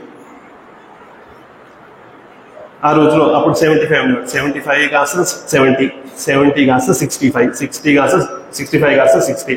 ఏంటి సడన్గా ఇట్లాగా వెయిట్ లూజ్ అవుతున్నాను అనేసి అనుకుని ఒకసారి డాక్టర్ని కలుద్దాం అనేసి డాక్టర్ గారి దగ్గరికి వెళ్ళి కలిస్తే ఆయన అంతా టెస్ట్ చేసి ఓకే రేపు హాస్పిటల్కి ఒకసారి టెస్ట్ చేద్దాం అనేసి. రెగ్యులర్గా నాకు ఫీవర్ కూడా వచ్చేది, నైట్ సైజరీ ఫీవర్ రావడం, ఈ వెయిట్ లూజ్ అవ్వడం, ఇవన్నీ చాలా గమ్మత్తుగా అనిపించింది. సో అప్పుడు నేను డాక్టర్ దగ్గరికి వెళ్ళి టెస్ట్ అన్నీ చేస్తే వాళ్ళు ఏమని చెప్పారు, సడన్గా ట్యూబర్క్యులోసిస్ అనేసి చెప్పారు. So no tuberculosis. సో వెంటనే నువ్వు అడ్మిట్ అయిపోవాలి. నాకు ఫీవర్ నైట్ ముందు నైట్లో వచ్చేది, తర్వాత ఏమైందంటే కంటిన్యూస్ రోజంతా ఫీవర్. ఆ ఫీవర్ 1 week తగ్గదు, 2 weeksకి తగ్గదు. హాస్పిటల్లో నేను డ్రిప్స్, రోజు డ్రిప్స్ 2-3 bottles డ్రిప్స్ ఇవ్వడం, ఆ ఫీవర్ తగ్గట్లేదు. ఈ లోపల ఏమైందంటే మా ఇదేంటి అవుట్ గోయింగ్ బాయ్స్ గ్రాటిట్యూడ్ ప్రోగ్రామ్ని స్వామి దగ్గర చేస్తారు. స్వామికి ఇన్నాళ్ళు స్వామి ప్రేమను అందించారు, విద్యను అందించారు, దానికి కృతజ్ఞతగా పాటలు పద్యాలు పాడి స్వామికి సమర్పించుకుందాం అనేసి ఒక ప్రోగ్రామ్, గ్రాటిట్యూడ్ ప్రోగ్రామ్ చేస్తాను. సో నేనేమో హాస్పిటల్లో ఉన్నాను, మా బ్యాచ్ అంతా గ్రాటిట్యూడ్ ప్రోగ్రామ్కి రెడీ అయిపోయింది. వాళ్ళంతా మంచిగా పాటలు అవన్నీ, నాకు భజన్ గ్రూప్లో ఉండి కూడా స్వామి దగ్గర పాడడానికి అవకాశం లేదని నాకు మనసు లోపల బాధ. సో మా వాళ్ళందరూ ప్రోగ్రామ్ అంతా ప్రిపేర్ అయిపోయారు. ఫైనల్గా ఆ రోజు వచ్చింది, అందరూ మందిర్లోకి వెళ్ళి కూర్చున్నారు, స్వామి వచ్చారు, అందరూ పాడుతున్నారు. సో ఈ లోపల సడన్గా మా రూమ్లో రూమ్మేట్ ఎవరైతే ఉన్నారో ఆ అబ్బాయి పరిగెత్తుకుంటూ నా దగ్గరికి ఒక షర్ట్ అండ్ ప్యాంట్ తీసుకొచ్చాను. నా కబోర్డ్లోంచి ఒక షర్ట్ ప్యాంట్ తీసుకుని వచ్చి ఈ డ్రెస్ వేసుకో మన మందిరికి వెళ్దాం అనేసి సడన్గా అబ్బాయి అంటాడు. నేను డాక్టర్స్ అడిగితే డాక్టర్స్ మంచం దిగడానికి వీల్లేదు, మందిర్ లేదు, ఏమీ లేదు, నువ్వు మందిరికి వెళ్తే స్వామి చూసి మాకు అక్షింతలు పడతాయి, వద్దు మందిరికి వెళ్ళడానికి వీల్లేదు, నువ్వు హాస్పిటల్లోనే ఉండాలనేసి డాక్టర్స్ చెప్పారు. సో సడన్గా మందిర్ టైం కదా, డాక్టర్స్ అందరూ మందిర్లో ఉన్నారు, హాస్పిటల్లో ఎవరు లేరు, ఏదో అటెండింగ్ మన నర్స్ ఎవరు ఉన్నారు. సో ఈ అబ్బాయి హాస్పిటల్లో డాక్టర్స్ ఎవరు లేరు, ఆ నర్స్ని అడిగి డ్రిప్స్ ఏదైతే ఉందో అది తీయించేద్దాం అనేసి నర్స్ని అడిగి ప్లీజ్ ఈరోజు గ్రాడ్యుయేట్ ప్రోగ్రామ్ కొంచెం డ్రిప్స్ తీసి ఈ అబ్బాయిని తీసుకెళ్తాను నేను అనేసి ఆ అబ్బాయి రిక్వెస్ట్ చేయగా పాప ఆ నర్స్ లేడీ నర్స్ అది డ్రిప్స్ తీసేసి ఒక బ్యాండేజ్ పెట్టేసి, నేను అంతా చాలా రోజులు షేవ్ కూడా చేసుకోలేదండి, క్విక్గా ఏదో కాస్త షేవ్ చేసేసుకుని స్నానం లేదు, మరి బెడ్ మీద ఉంటే ఏమి జస్ట్ బెడ్ రీడింగ్. సో క్విక్గా డ్రెస్ వేసుకుని నేను స్వామి దగ్గర పరిగెత్తుకుంటూ వెళ్ళాను. ప్రోగ్రామ్ అయిపోయింది. అప్పుడు ఏంటంటే స్వామి ప్రతి ఒక్కరిని పిలిచి లెటర్ అది తీసుకుని అలా మాట్లాడేవారు. అంటే నెక్స్ట్ ఏం చేయాలనేది చెప్పేవారు స్వామి. సో అలాగా అందరి పెద్ద క్యూ ఉంది. నా టర్న్ వచ్చింది. అప్పుడు నేను స్వామి దగ్గరికి వెళ్ళి, స్వామి ఇలాగా డాక్టర్స్ ఇలాగా ట్యూబర్క్యులోసిస్ అంటున్నారు, ఫీవర్ తగ్గట్లేదు అంటే, డాక్టర్స్ అంతా అలాగే చెప్తారు, రేపు మార్నింగ్ కల్లా అంతా నార్మల్ అయిపోతుందని స్వామి చెప్పారు. రేపు మార్నింగ్ కల్లా అంతా నార్మల్ అయిపోతుంది. స్వామి చెప్పినట్టుగానే జస్ట్ నెక్స్ట్ డే అన్ని రోజులు తగ్గని జ్వరం నెక్స్ట్ డే మార్నింగ్ కల్లా నార్మల్. డాక్టర్స్కి యాక్చువల్గా చాలా ఆశ్చర్యం, ఏంటి అలా ఎలా తగ్గింది? ఎందుకంటే బాడీలో ఇన్ఫెక్షన్ లెవెల్స్ ఉంటే ఫీవర్ అనేది తగ్గదు. ఇన్ఫెక్షన్ లెవెల్స్ తగ్గే వరకు ఫీవర్ ఉంటుంది. సో ఇన్ఫెక్షన్ ఉంది, ట్యూబర్క్యులోసిస్ అంటే ఇట్స్ లైక్ 6 months ట్రీట్మెంట్. నా కేసులో దే టోల్డ్ 3 monthsలో ఓకే, ఇది నాన్ ఇన్ఫెక్షన్స్ ట్యూబర్క్యులోసిస్ కాబట్టి ఒక 3-4 monthsలో క్యూర్ అయిపోతుంది. కానీ ఇన్ఫెక్షన్ ఉంది, ఫీవర్ ఎట్లా తగ్గింది వాళ్ళకి తెలియదు. సో అప్పుడు నాకేమనిపించిందంటే స్వామి గ్రేస్ అనేది ఎట్లా ఉంటుందంటే ఒక ఎనస్థీషియా లాంటిది.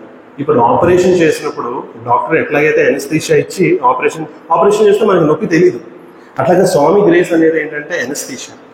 మనం ఏదైతే కర్మ అనుభవించాలో అది అనుభవిస్తాం, కానీ దాని నుంచి వచ్చే పెయిన్ స్వామి మనకు తెలియకుండా గ్రేస్ అనే ఎనస్థీషియాతో అందరినీ కాపాడుతాం. సో అది మనం ఎప్పుడూ గుర్తుపెట్టుకోవాలి.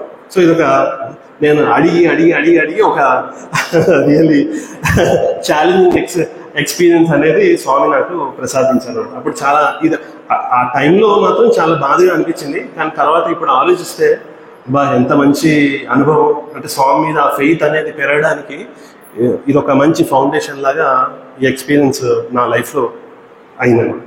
ఇంకోటి ఎప్పుడు నాకు డౌట్ ఉండేదన్నమాట, అంటే స్వామి చైన్స్ క్రియేట్ చేస్తారు, రింగ్స్ ఇస్తారు, ఎప్పుడు చూడడమే అలా చూస్తూ ఓకే.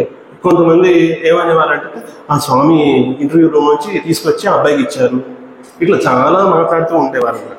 సో నాకేంటంటే ఏంటిది, ఇదేదో మనం ఛేదించాలి, ఇదేం తెలుసుకోవాలి యాక్చువల్గా. స్వామి భగవంతుడు అనేది నాకు తెలుసు, కానీ ఏంటి నాకు కూడా ఒక ఎక్స్పీరియన్స్ ఉండాలి. నేను ఐ వాంట్ టు సీ ఏంటి స్వామి డివినిటీ ఏంటి అనేది నాకు కూడా తెలియాలనేసి నేను అనుకునేవాడిని. ఎప్పుడు ఏమైనా ఆలోచించి స్వామి ఏంటిది నాకు తెలియజేయండి అనేసి ఆ ప్రేయర్ అనేది ఎప్పుడు మనసు ఉండేది. సో ఇది సెకండ్ ఎంఎస్సీ అయిపోయింది. సమ్మర్లో బృందావనంలో స్వామి పిల్లలందరినీ పిలిచేవాడు. పిలిచి ఇట్స్ ప్రైవేట్ ఇంటర్వ్యూ లాగా. స్వామి జూలో ఉంటుంది, జూల చుట్టూ స్వామి అంటే ఒక అంగుళం గ్యాప్ కూడా లేకుండా పిల్లలు దగ్గరగా కూర్చుని ఉయ్యాల ఊపుతూ స్వామి పాదసేవ చేస్తూ అలాంటి అవకాశం స్వామి ఇచ్చేవారు పిల్లలకి. సో ఒకరోజు స్వామి ఇలాగా పిలిచారు, ట్రై సెషన్కి పిలిచారు. భజన్ గ్రూప్ అదృష్టం ఏంటంటే వాళ్ళు ఫస్ట్ వెళ్ళి స్వామి దగ్గర కూర్చోవచ్చు. సో అట్లాగా మేము పరిగెత్తుకుంటూ వెళ్ళి స్వామి దగ్గర కూర్చొని స్వామి కాళ్ళు ప్రెస్ చేయడం మొదలుపెట్టాం. సో ఈ లోపల ఆ రోజు పొద్దున్న ఇన్సిడెంట్ ఏంటంటే సాయి రమేష్ హాల్లో ఒక అబ్బాయి చాలా హార్మోనియం చాలా బాగా వాయిస్తాడు. సో ఆ అబ్బాయికి దర్శనంలో ఒక ఉంగరం స్వామి ఇచ్చారు, క్రియేట్ చేసి ఆ అబ్బాయికి ఇచ్చారు. సో పెట్టి ఆ అబ్బాయికి ఇలాగా వేలికి పెట్టారు. వేలికి పెడితే ఇంతకన్నా వెనక్కి వెళ్ళట్లేదు, ఇలా పెట్టుకుంటున్నాడు కానీ వెళ్ళట్లేదు. అలానే స్వామికి చెప్దామంటే స్వామి దర్శన లైన్లో ముందుకు వెళ్ళిపోయారు. ఈ ఉంగరం ఇలాగే ఉంది, అరే ఇది పడిపోతుంది, లోపలికి వెళ్ళట్లేదు. ఆ అబ్బాయికి ఏం చేయాలో తెలియలేదు. సో అలాగే పెట్టుకుని జాగ్రత్తగా ఆ ఈవినింగ్ ట్రై సెషన్లో ఆ అబ్బాయి స్వామితో క్యా బాత్ హే ఏంటి సమాచారం అని స్వామి అడుగుతున్నప్పుడు సడన్గా అబ్బాయి స్వామి మీరు పొద్దున్న ఇలా రింగ్ ఇచ్చారు కానీ సరిపోవట్లేదు, వెళ్ళట్లేదు స్వామి, ఇంతవరకు వెళ్తుంది అనేసి చెప్తే ఓ వెళ్ళట్లేదు అయితే అనేసి ఆ అబ్బాయి నుంచి స్వామి ఉంగరం తీసి అని అన్నారు. జస్ట్ అలా 2 సార్లు ఊదారు, చక్కగా వెళ్ళిపోయి పట్టేస్తారు. ఇది జస్ట్ నా కళ్ళ ఎదురుకున్నా జరిగి వన్ మోర్ ఎలక్ట్రిఫైయింగ్ ఎక్స్పీరియన్స్. అంటే స్వామి డివినిటీ ఏంటి అనేది నా మనసులో ఏదైతే ఆ ఫీలింగ్ ఉండేదో అది స్వామి ఆ రోజు చూపించారు. అలాగే ఒక 2 months అయింది. ఒకరోజు స్వామి అలాగే మరి నా మనసులో కొంతమంది అనేవారు స్వామి రూమ్ లోపల నుంచి చైన్ తీసుకొచ్చేవారు అనేసి. అలాగే ఒకరోజు స్వామి దర్శనకి వచ్చారు, చేతిలో చైన్ ఉంది. వచ్చి సింహాసనంలో కూర్చున్నారు. సో భజన్ బాయ్స్ మేమంతా ముందు కూర్చున్నాం. ఇది ఎంఎస్సీ అయిపోయిన తర్వాత పిహెచ్డీకి జాయిన్ అయ్యే ముందు వెయిటింగ్ పీరియడ్ అనేసి ఉంటుంది. అందరూ వెయిట్ చేసి స్వామి ఒకసారి జాయిన్ అవ్వండి అని చెప్పగానే జాయిన్ అయ్యేవాడు. సో అలాగే వెయిటింగ్ పీరియడ్. పొద్దున పూట అది అతి అద్భుతమైన టైం. స్వామి మనం అంతే, ఇంకా వేరే ఎవ్వరు ఉండరు, ఓన్లీ వెయిటింగ్ వాయిస్ మేబీ ఒక 10 మంది ఉంటామంటే. స్వామి ఇంకా మిగతా వాళ్ళందరూ డివోటీస్, మిగతా స్టూడెంట్స్ అందరూ కాలేజ్లో ఉంటారు. సో వెయిటింగ్ టైం, స్వామి వచ్చారు, అలా పట్టుకున్నారు. సో అందరం చూసాం, చైన్ ఉంది, ఈరోజు ఎవరికో స్వామి ఇస్తున్నారు అనేసి అనుకున్నాం. సో సడన్గా స్వామి నన్ను పిలిచారు. పిలిచి ఏంటి పేరు? స్వామి నా పేరు సునీల్. ఏంటి ఎక్కడి నుంచి వచ్చావు? స్వామి హైదరాబాద్. స్వామి హైదరాబాద్ స్వామి. ఓ హైదరాబాదా, అలా అన్నా. సరే ఇంకా భజన స్టార్ట్ చేయండి. సేమ్ అదే, ఆ చేతిలో నేను చైన్ చూస్తున్నాను. ఓకే, మా ఫ్రెండ్స్ అన్నారంటే ఈరోజు స్వామి చైన్ ఇస్తారు అంటే అన్నారు. నేను అనుకున్నా ఓకే స్వామి ఈరోజు ఎవరికి ఇస్తారో చూడాలి, స్వామి చైన్ తీసుకొచ్చారు అని ఉండేది నా మైండ్లో. సో స్వామి హైదరాబాద్ అయితే వెళ్ళి కూర్చో, భజన స్టార్ట్ చేయండి. అంతసేపు నేను చైన్ స్వామి చేతిలో అలా చూస్తున్నాను. సో ఆ భజన స్టార్ట్ చేయండి అనగానే అది అదృశ్యం అయిపోయింది. హ్యూమన్గా మనం ఏంటి, ఓకే స్వామి లోపల నుంచి తీసుకొచ్చారు అనేసి అనుకున్నాం, కానీ ఆయన భగవంతుడు. ఆయన లోపల నుంచి తీసుకొచ్చినంత మాత్రాన అది ఆయన భగవంతుడు కాదు అని మనం అనుకోలేదు. సో ఇది ఒక ఇన్సిడెంట్. స్వామి చెప్పాను క్రియేట్ చేయగలను, అదృశ్యం కూడా చేయగలను అనేసి. ఒకసారి అలాగే బెంగళూరు హాస్పిటల్లో స్వామి ఉపన్యాసం ఇస్తూ సడన్గా ఒక డైమండ్ని క్రియేట్ చేశారు. ఒక డైమండ్ని క్రియేట్ చేసి సడన్గా మధ్యలో ఒక కర్చీఫ్లో కట్టి ఇలా వదిలేశారు. ఆ కర్చీఫ్లో ఉన్న డైమండ్, ఆ కర్చీఫ్ ఒక మంచి తెల్ల పావురం అయిపోయి అలాగా ఎగురుకుంటూ బయటకు వెళ్ళిపోయింది. సో ఇవన్నీ చూస్తే ఏంటంటే స్వామి భగవంతుడు అనే ఆ నమ్మకాన్ని స్వామి నాలో కల్పించారు. ఆ యొక్క నమ్మకంతో మనం ముందుకు వెళ్ళాలి. ఆ నమ్మకం ఉంటే ఆటోమేటిక్గా గ్రేస్ వస్తుంది, ఆ డివోషన్ అనేది వస్తుంది, వచ్చి మనం ముందుకు వెళ్తాం అనేసి అదొక మంచి ఎక్స్పీరియన్స్ స్వామి కల్పించారు. ఇంకోటి, ఎంఫిల్ చేసిన తర్వాత నేను ఎంఫిల్ పిహెచ్డి చేశాను. సో ఎంఎస్సీ తర్వాత ఎంఫిల్ తర్వాత పిహెచ్డి. సో ఈ ఎక్స్పీరియన్స్ ఏదైతే ఉందో ఎంఫిల్కి ముందు, ఎంఫిల్ అయిపోయిన తర్వాత మళ్ళీ వెయిట్ చేసేవాడు పిహెచ్డిలోకి జాయిన్ అవ్వడానికి. సో ఆ టైంలో దర్శనంలో కూర్చున్నప్పుడు సడన్గా స్వామి వచ్చి బెంగళూరు బాయ్స్, నేను మా ఫ్రెండ్ ఇద్దరం కూర్చున్నాము, ఎవరు లేరు, మిగతా వాళ్ళందరూ బ్రేక్ఫాస్ట్కి వెళ్ళారు. స్వామి తొందరగా వచ్చేసారు దర్శనానికి. సో మేము ఇద్దరం కూర్చున్నాం. అక్కడ గణేష ఉండేది ముందు, సెంట్రల్ డోమ్ కింద గణేష ఉండేది, గణేష వెనకాల మేము కూర్చున్నాం. స్వామి వచ్చారు, బెంగళూరు బాయ్స్ అన్నారు. లేదు స్వామి మేము బెంగళూరు బాయ్స్ ఏంటి, మేము పుట్టపర్తిలోనే ఉన్నాము, మీరు పిహెచ్డి పర్మిషన్ ఇస్తే జాయిన్ అవుతాము, పిహెచ్డి బాయ్స్ స్వామి అంటే బెంగళూరు బాయ్స్ అనుకుంటూ వెళ్ళి. ఇదేంటి 2006. సో అనుకున్నాడు ఒక అబ్బాయి, నా ఫ్రెండ్ ఎవరైతే ఉన్నారో అతను ఫుల్ పిహెచ్డి వర్క్ అంతా బెంగళూరులోని జరగడం జరిగింది. సో నేను అనుకున్నాను ఓకే మేబీ స్వామి ఆ అబ్బాయి గురించి అనుకుంటూ బెంగళూరు బాయ్స్ అన్నారు, నేనైతే పుట్టపర్తి బాయే అనేసి నేను అనుకున్నాను నా లోపల. మీరు నమ్మరు, 2016లో నాకు బృందావన్ క్యాంపస్కి ట్రాన్స్ఫర్ అయింది. 2016లో బృందావన్ క్యాంపస్కి ట్రాన్స్ఫర్ అయ్యి అక్కడ ఆల్మోస్ట్ నేను 8 years స్వామికి సేవ చేసుకోవడం జరిగింది. సో అప్పుడు అనుకున్నా ఓహో స్వామి 2006లో చెప్పారు, ఇప్పుడు 2016లో నేను బెంగళూరు బాయ్ అని అనుకున్నాను. సో ఇది ఇక్కడితో ఆగలేదు. యాక్చువల్గా దీనికి కనెక్షన్ ఇంకొక ఇన్సిడెంట్ అయింది. అదేంటంటే 2005లో నేను ఫస్ట్ పీజీలో ఉన్నప్పుడు స్వామి ఆ రోజుల్లో ప్రోగ్రామ్ ఏమైనా పెట్టండి అనేసి అడిగేవారు, రెగ్యులర్గా డ్రామా కానీ పాటలు కానీ. సో మేము అనుకున్నాం ఓకే కొంచెం డిఫరెంట్గా కవి సమ్మేళనం ప్రోగ్రామ్ చేస్తే బాగుంటుంది, కవి సమ్మేళనం ప్రోగ్రామ్ చేద్దాం అనేసి అనుకుని సరే అందరూ మంచిగా పోయమ్స్ అన్నీ రాసుకుని రెడీ అయిపోయారు. స్వామి చాలా ఇంట్రెస్ట్ చూపించారు. సో ఒకరోజు ఆ ప్రోగ్రామ్ నిర్వహణ జరిగింది. స్వామి చాలా హ్యాపీ.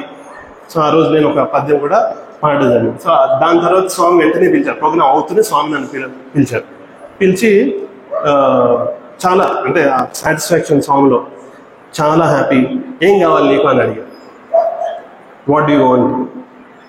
అప్పుడు నాకు ఒక్కటే అనిపించింది, స్వామి నేను ఎప్పుడు మీతోనే ఉండాలి, మీతో ఉండేలా చూసుకోండి, నేను ఎప్పుడు మీతోనే ఉండాలి అనేసి, ఇక్కడే నేను ఎప్పుడు మీతోనే ఉండాలి అనేసి అంటే స్వామి ఒక్కసారి అలా ఆలోచించి అలాగే తప్పక చూస్తాను బంగారు అనేసి ఇలా చంప మీద ఇలా అనేసి ఓకే సరే వెళ్ళి కూర్చో అనేసి అన్నారు. సో నాకేంటంటే ఎప్పుడైతే నాకు బృందావన్ ట్రాన్స్ఫర్ అయిందో నా మైండ్లో ఏమో స్వామి 2005లో నేను ఇక్కడే ఉంచుకుంటాను నిన్ను పుట్టపర్తిలో, అంటే అది నా అండర్స్టాండింగ్. సో పుట్టపర్తిలోనే ఉంచుకుంటానని స్వామి చెప్పారు. నేనేమో ఇప్పుడు బెంగళూరు, నాకేమో పుట్టపర్తికి వెళ్ళాలి.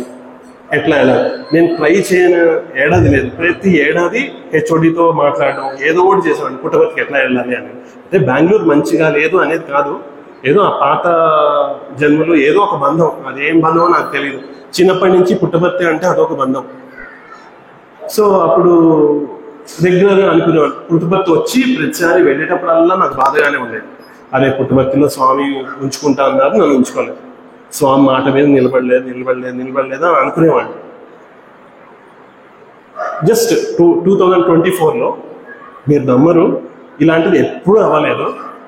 ఎంటైర్ సైన్సెస్ అంతా పుట్టపర్తికి షిఫ్ట్ అయిపోయింది. నేను లాస్ట్ 50 yearsలో ఎప్పుడు చూస్తే సైన్సెస్, కామర్స్ అక్కడంతా యూజీ, ఇక్కడంతా పీజీ ఉండేది.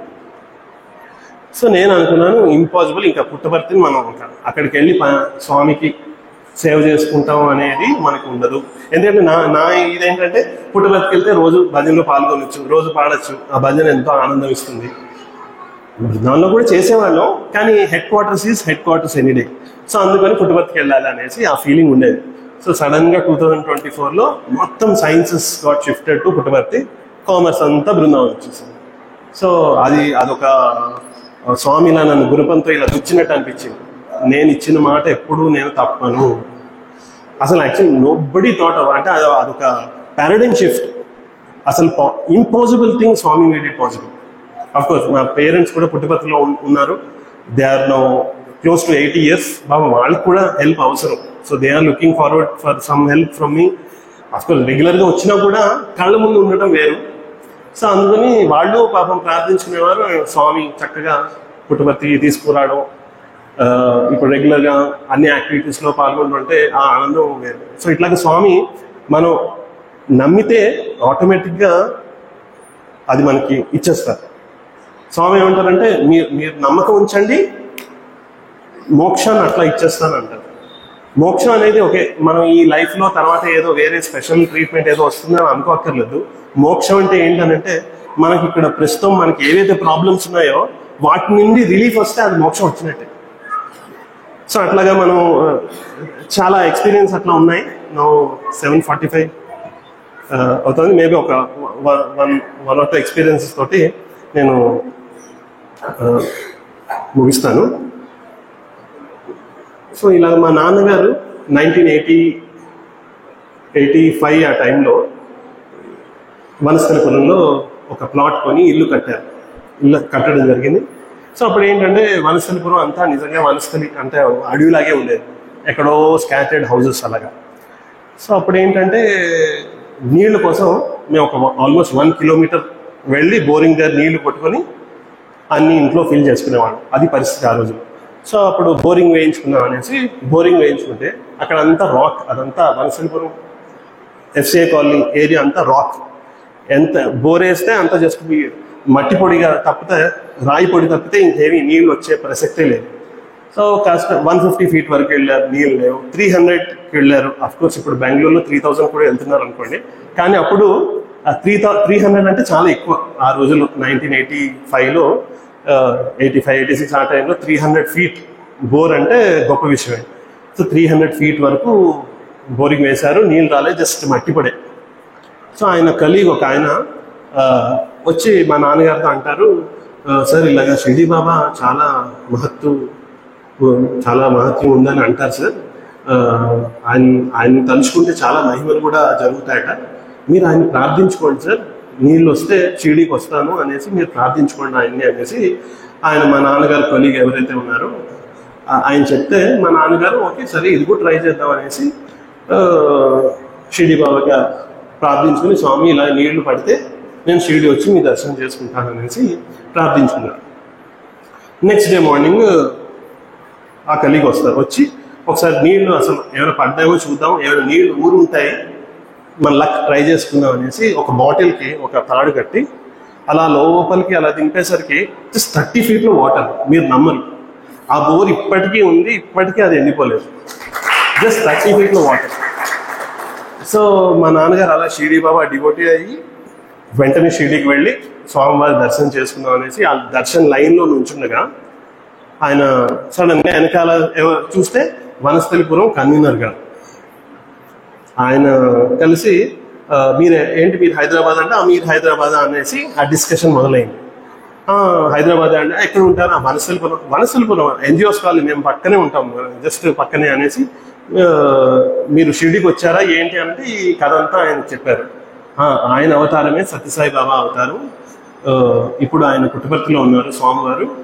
మేము రెగ్యులర్గా భజన్స్ అవి చేస్తాం, చాలా కార్యక్రమాలు, సేవా కార్యక్రమాలు అవి చేస్తాం, మీరు వచ్చి పాల్గొనవచ్చు అనేసి చెప్పేసరికి మా నాన్నగారికి అంటే స్వామి కల్పిస్తారు ఆ నమ్మకం.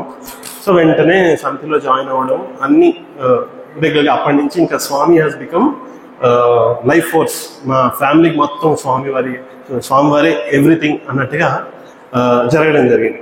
సో అలా అనుకున్నప్పుడు మా నాన్నగారు ఏంటంటే ప్రతిదీ చాలా అంటే ఆయన అనుకుంటే ఇంకంతే, కాబట్టి కుందేటికి 3 కాళ్ళు అంటే అంతే, 3 కాళ్ళు. సో ఆయన ఎవరి మాట వినరు. సో నేనేమనుకున్నానంటే ఆయన స్వామి ఇక్కడ పుట్టపర్తిలో ఉన్నారు, వాళ్ళు రిటైర్ అయిపోయారు ఎలాగో. సో వాళ్ళని ఎంత బతిమాలినా మా అమ్మగారు వచ్చేవారు కానీ మా నాన్నగారు వచ్చేవారు కానీ ఆయనకి అన్ని అటాచ్మెంట్స్, ఇల్లు, సమితి, ఇవన్నీ అటాచ్మెంట్స్ ఆయనకి. సో నేను అనుకున్నాను, ఓకే నా మాట వినట్లేదు, ఒకసారి స్వామితో చెప్దాం అనేసి నేను ఒకరోజు 2009లో ఒక ప్రైవేట్ ఇంటర్వ్యూ, స్టాఫ్ మెంబర్స్ అందరినీ ప్రైవేట్ ఇంటర్వ్యూ అన్నట్టుగా పిలిస్తే ఆ టైంలో స్వామి ఇలాగా అమ్మ వాళ్ళు రిటైర్ అయిపోయారు, నాన్న ఇక్కడ రమ్మంటే రావట్లేదు, మీరేమో చెప్తే వస్తారేమో అనేసి నేను స్వామితో చెప్తే స్వామి అన్నారు, ఒకసారి అలా ఆలోచించి నేను చెప్పానని చెప్పు, ఆయన రమ్మని చెప్పు, పేరెంట్స్ ఇక్కడ వెంటనే వచ్చేసేయమని చెప్పు, ఇక్కడే ఉండమని చెప్పు అనేసి స్వామి చెప్పాను. సో ఆ విషయం నేను మా నాన్నగారికి చెప్పాను. ఆయనకి ఫస్ట్ అంటే డైజెస్ట్ అవ్వలేదు, ఇవన్నీ మరి స్వామి చెప్పారు, ఇవన్నీ వదులుకొని రావాలి అటాచ్మెంట్స్ అని అనుకున్నారు.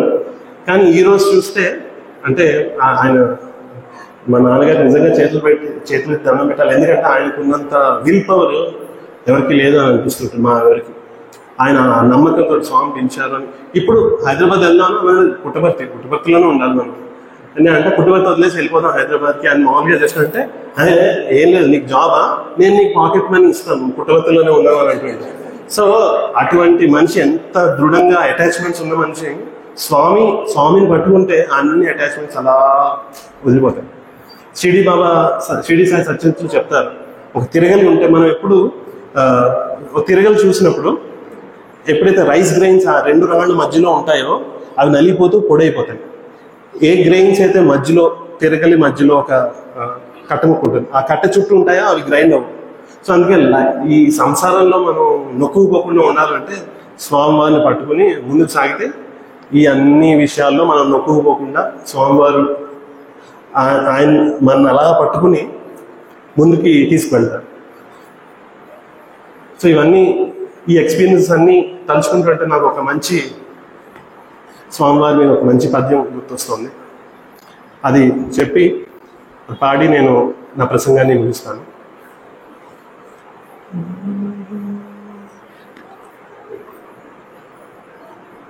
తల్లి తండ్రి గురువు దైవము బంధువు నీవే సఖుడవెల్ల నీవే స్వామి నీ పదాబ్జములను నిత్యం కొలుతుము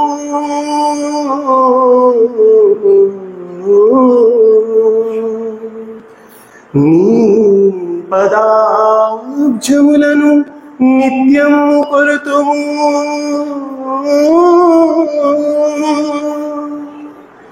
సాయి రామా నీవే శరణు మాకు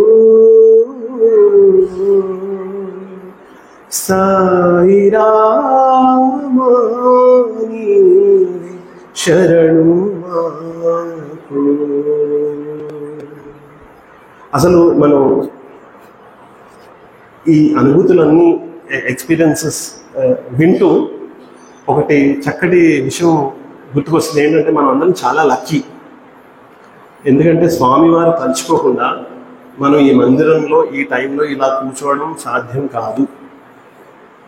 మేము 2009లో 11 మెంబర్స్ మేము ఒక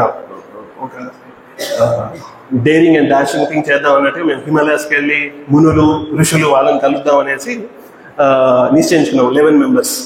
సో అప్పుడు స్వామిని కూడా అడిగాం, స్వామి ఇలా హిమాలయాస్కి వెళ్దాము, వెళ్ళి ఋషులు వాళ్ళని కలిసేసి వస్తాము, చార్ధామ్ యాత్ర అనేసి మేము బద్రీనాథ్ కేదార్నాథ్ వెళ్తామని స్వామికి చెప్పారు. స్వామి అనేసి అలా బ్లెస్ చేసి వెళ్ళిపోయారు. ఓకే, స్వామి కలుగుపోయారు కదా, స్వామి అగ్రిమెంట్ అనేసి మేము బద్రీనాథ్ కేదార్నాథ్ వెళ్దాం అనేసి స్టార్ట్ అయ్యాం. సో వెళ్ళినప్పుడు అక్కడ మౌని బాబా అని ఒక ఆయన ముని చాలా రోజుల నుంచి అక్కడే ఉండి తపస్సు చేసుకుంటున్నారు.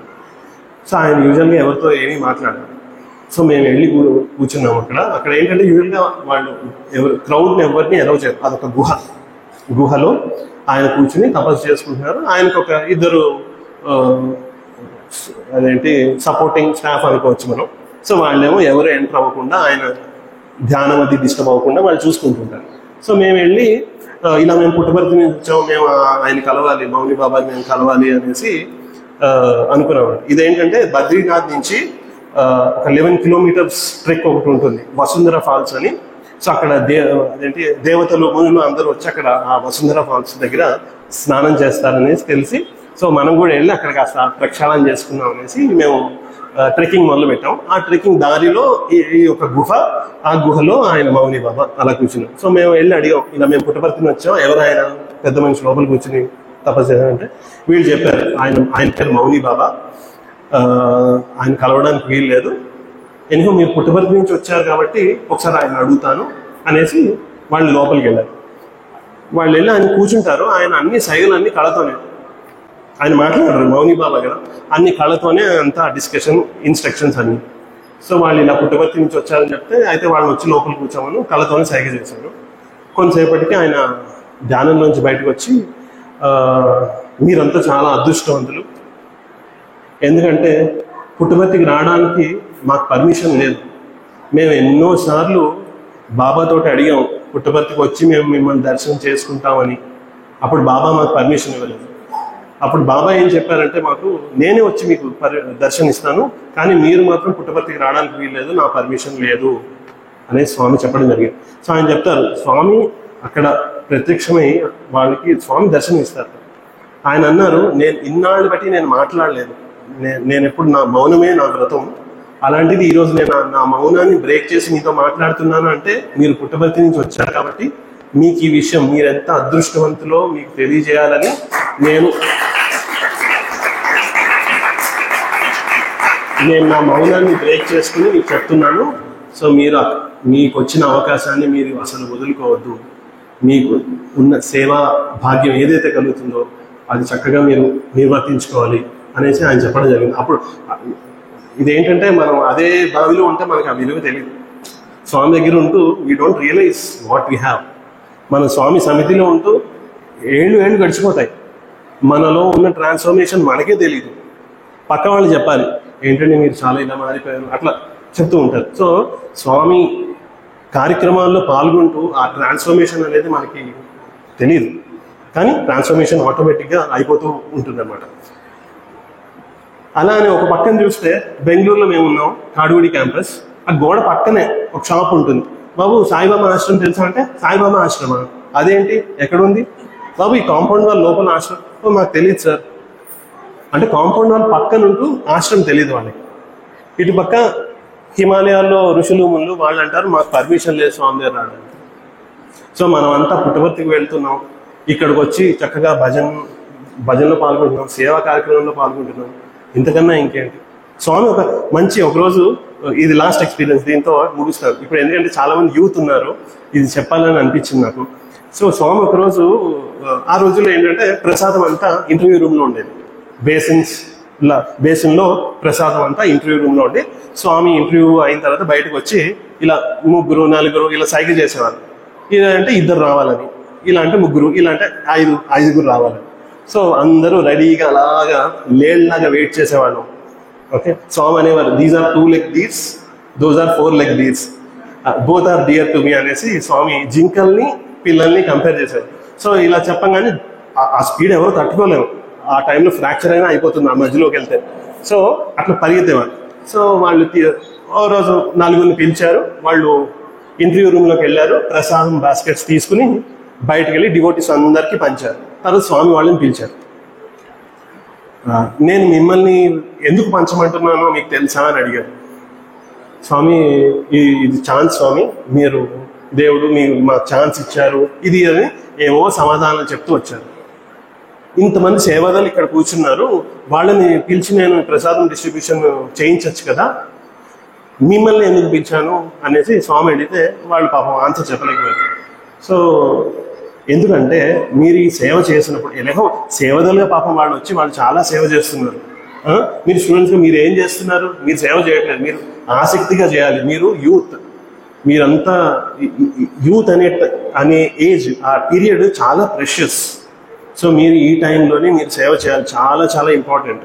అందుకని ఎందుకంటే లైఫ్లో ఎప్పుడైనా మీకు కష్టకాలం అంటూ వచ్చింది అని అన్నప్పుడు నేను మీరు చేసిన ఈ సేవని గుర్తుంచుకొని వెంటనే మీ దగ్గరికి వచ్చి మీ ప్రాబ్లం నేను సాల్వ్ చేస్తాను అనేసి స్వామి ఆ రోజు మా అందరికీ చెప్పడం జరిగింది.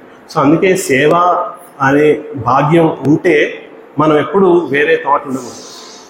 అందుకే హాస్టల్లో మీకు తెలిసి ఉంటుంది, సర్వింగ్ అంటే ఫుడ్ సర్వింగ్ ఇవి అన్ని ప్రతిదీ స్టూడెంట్స్, బయట వాళ్ళు ఎంప్లాయర్స్ బయట నుంచి వచ్చి ఎవరు చేయరు. మెయింటెనెన్స్ దగ్గర నుంచి, ఓకే, ఫ్యాన్లు బిగించడం దగ్గర నుంచి, పైపులు ఇరిగిపోతే అవి సెట్ చేయడం దగ్గర నుంచి, అన్నం వడ్డించడం, కడగడం, కుకింగ్ చేయడం, కేక్స్ బేక్ చేయడం, సో ప్రతిదీ పిల్లలే చూసుకుంటారు. ఎందుకంటే సేవకి స్వామి ఇచ్చే ఆ ప్రాముఖ్యత మనకు తెలియదు. సో అది మనం తెలుసుకొని మనకి ఇప్పుడు చక్కగా చాలామంది యూత్ ఇక్కడ మన స్వామి సమితిలో వస్తున్నారు, చూడడానికి చాలా ఆనందంగా ఉంది. సో అందరం కలిసి స్వామివారి జన్మదిన వేడుకలు కానీ ఏ ప్రోగ్రామ్ అయినా చక్కగా చేస్తే స్వామివారి కృపకు మనం పాత్రలు అవుతాం. స్వామివారి గ్రేస్ మన మీద ఈజీగా, స్వామివారి గ్రేస్ ఉంటే ఇంకేం కావాలి లైఫ్లో. ఒక రోజు ఒక కింగ్డమ్లో ఒక లేడీని ఆ రాజు అడుగుతాట, నీకు కావాల్సిన నగలు తీసుకోంటే నాకు వద్దు, నీకేం కావాలి చెప్పు నేను ఇస్తాను అంటే, రాజా నువ్వే కావాలి నాకు అని ఆ లేడీ అడుగు. ఎందుకంటే రాజే తన సొంతం అయితే రాజ్యమే తన సొంతం అయిపోతుంది. అట్లాగా స్వామి మన సొంతం అయిపోతే మనకి ఇంకా దిగులేలా. అందుకని సేవా భాగ్యం మనకి దొరికితే అది అసలు మిస్ అవ్వకుండా చేసుకోవాలి. అలాగే స్వామిని ప్రార్థిస్తూ చక్కటి సేవా భాగ్యాన్ని మనకు కల్పించి మనందరినీ అందులో పార్టిసిపేట్ చేసేలాగా స్వామివారిని మనందరినీ బ్లెస్ చేయాల్సిందిగా ప్రార్థిస్తూ నేను ఈ సమర్పణ ప్రోగ్రామ్ని ఎండ్ చేస్తున్నాను. సాయిరామ్. जय बोलो भगवान श्री सत्य साई।